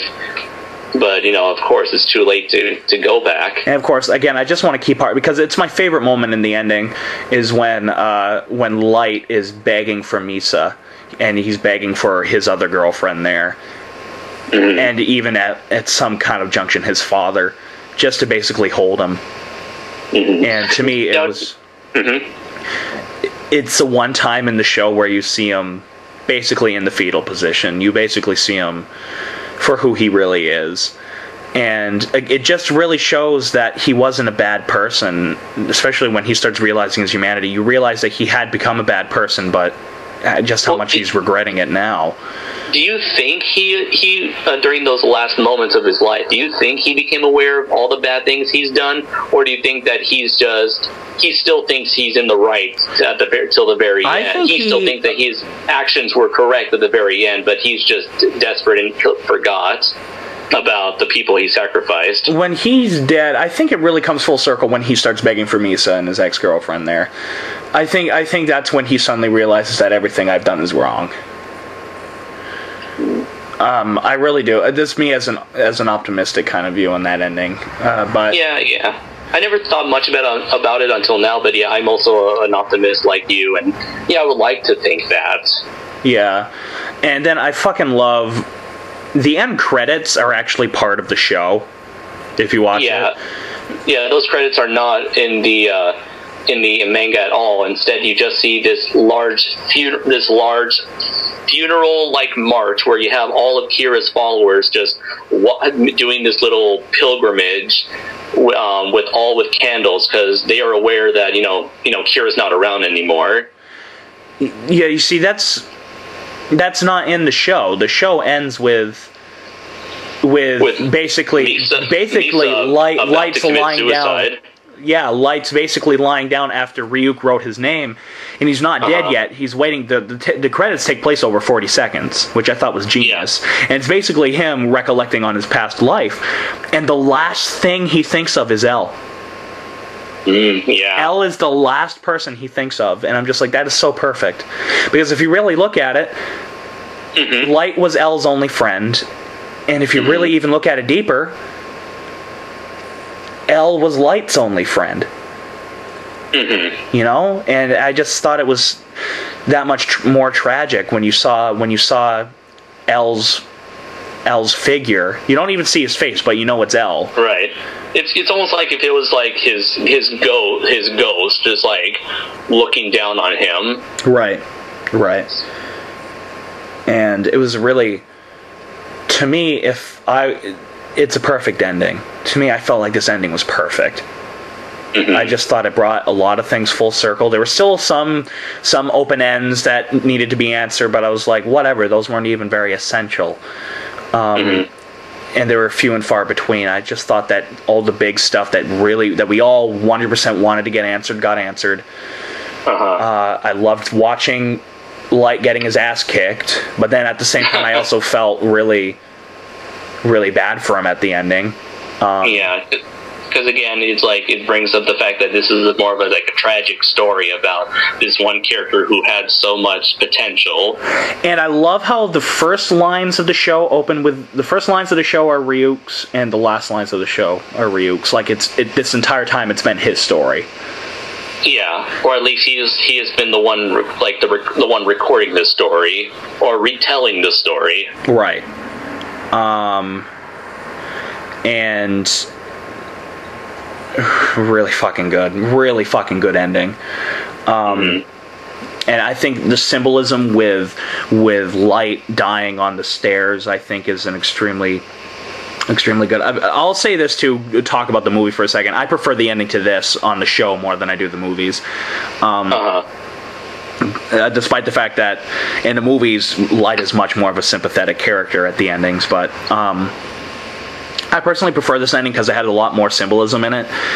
If you really look at it, the way how he's positioned when he dies, it's almost like he's on a cross. He's also on stairs, and there's several scenes where people are walking up stairs that are about to die throughout the show. It has a lot of symbolism in that ending, and I just thought overall it was better executed than the one on the show. I mean, the run on the movie. But or the manga where he dies right there in the warehouse. Yeah. Granted, I have read the last parts of the manga. Granted, I did check out that ending. And that was the only thing where it majorly detrived from, when it came to it didn't even majorly adapted. really detrive. I think it was just done because they needed to get it done quick. Or they wanted to, but for the anime, for animation's sake, they wanted to make it something more appealing. Right. And I fucking loved the ending to the anime show. It was good. It was really, to me, it was a wonderful ending, and I just love the last lines that Ryuk say. Ryuk says, "It was fun while it lasted." He says, "It was fun while it lasted. We killed some boredom together. We did some various." In the last line of the show is, "We did some various and interesting things," and then he finishes writing his name in the book. It's almost like he was stating what the audience was thinking at the same time. That's what I thought. That's exactly what I thought. Yeah. Yeah, which pretty much you are Ryuk. You're just, like Ryuk. He just stays in the background watching the whole thing unfold. You're pretty much like that. Yeah. Watching everything. Yeah, that's exactly what I got out of this character at the ending. Yeah. Yeah, you see everyone's side of the story. But you can't do anything to change the outcome, much like Ryuk. Yeah. Which is why those last lines so perfectly reflect, the audience's thoughts. Where you're following this adventure, and finally, just like all good stories, it comes to an end. Yep. That's exactly what I got out of it. And Jesus, I don't know what else to say other than the fact that was like a perfect ending. That was like so good. It was smart, intelligent. It started strong, it continued strongly, and it ended strong. Yep. Yeah. That's exactly what it was. Anything else to say about that ending? I mean, other than the fact that for me, it was like a perfect ending. No, not much, other than, it was very fitting and everything came to its logical conclusion. Yeah. The last thing that I really want to talk about before we get onto our overall thoughts of the show, and I don't know if you're even going to really want to talk about this, but I most certainly do. I really want to talk about the music for this show. It's hard for me to talk about the music only because, again, it's been a while since I've seen the show. The only one I recollect was Elle's theme. I remember it was like a very soft piano theme that was almost kind of reminded me of the Exorcist theme. Yeah, it was. It was very calm, but I just thought this show had a great blend of electronical music and orchestral music. because there is, of course, this choir for whenever the Death Note is in use, there's a choir playing, and then whenever it was just and down to an individual character, it was electronical. But let me tell you, if you ever buy the albums or listen to the albums, the first track is my favorite track on the albums. And it pretty much sums up how I feel about the show in a nutshell. Just how epic it is, and it's not even done with an orchestra. It's done with piano and an electric guitar, and a couple other things, I'm sure. But it really sums up how I feel about the show in a nutshell, just because of how powerful it is. And above that, how simple it is. Yeah. How many intros did this show have? Was it 2 or 4? It was 2. 2, okay. Yeah. 'Cause I know, like, for some shows, they would change its intro halfway through the season, but I guess no, it was like one intro for the L half and another here's the intro thing, for the near half. On the soundtrack, the first track is not the opening song. Because, to be honest, I fucking hated the opening songs on the show. If I have to complain about anything about this show, it's the fact I hated the opening and end credits. But they're very rock centric, very crazy, all over the top. Yeah, and I'm just like, what the hell am I watching? If I wanted to watch this, I'd watch Godzilla vs. Hedorah. I like the intro songs. I will admit they do not match with the overall tone of the show, but I just like rock in general, so I was like, okay, cool. It's nice to listen to. Some very nice imagery going on there in those intros. Yeah, I didn't, but whatever. So, your overall thoughts of the show? Wow, it's a very complex, very crazy story of cat and mouse between a person who attempts to do more than any human can possibly can, and the consequences of those actions. It's a battle of wits, a battle of morals, and which combine to form an incredibly engaging story filled with memorable characters, memorable story sequences, and it's definitely a series that I would recommend to anyone, especially for people who are a fan of like detective or crime thrillers. All I can really say to my overall thoughts of the show was a completely unexpected masterpiece. The show is almost flawless. There are a couple flaws in it, but it is almost flawless. It's easily one of the best shows I've ever laid eyes on. Really top of the notch animation, good music, good acting, great story, but yet a simple story at the same time. You can follow it. And if you want to get into anime like me, this is a good place to start. I feel like this is a very good place to start. Yeah, despite it being a Japanese show, it doesn't really feel Japanese, really. It really doesn't. It doesn't. Yeah. Yeah, which could help. I'm not saying that all gateway animes needs to feel American or needs to feel non-Japanese, but truth be told, it helps more for someone who's never been exposed to Japanese media or anime in general. Right. I thought it was great. I really did. I really thought this was a wonderful ending. I thought it was a wonderful show. I did. I thought it was completely worth watching. It was completely worth not doing my homework for. And I had a blast watching it.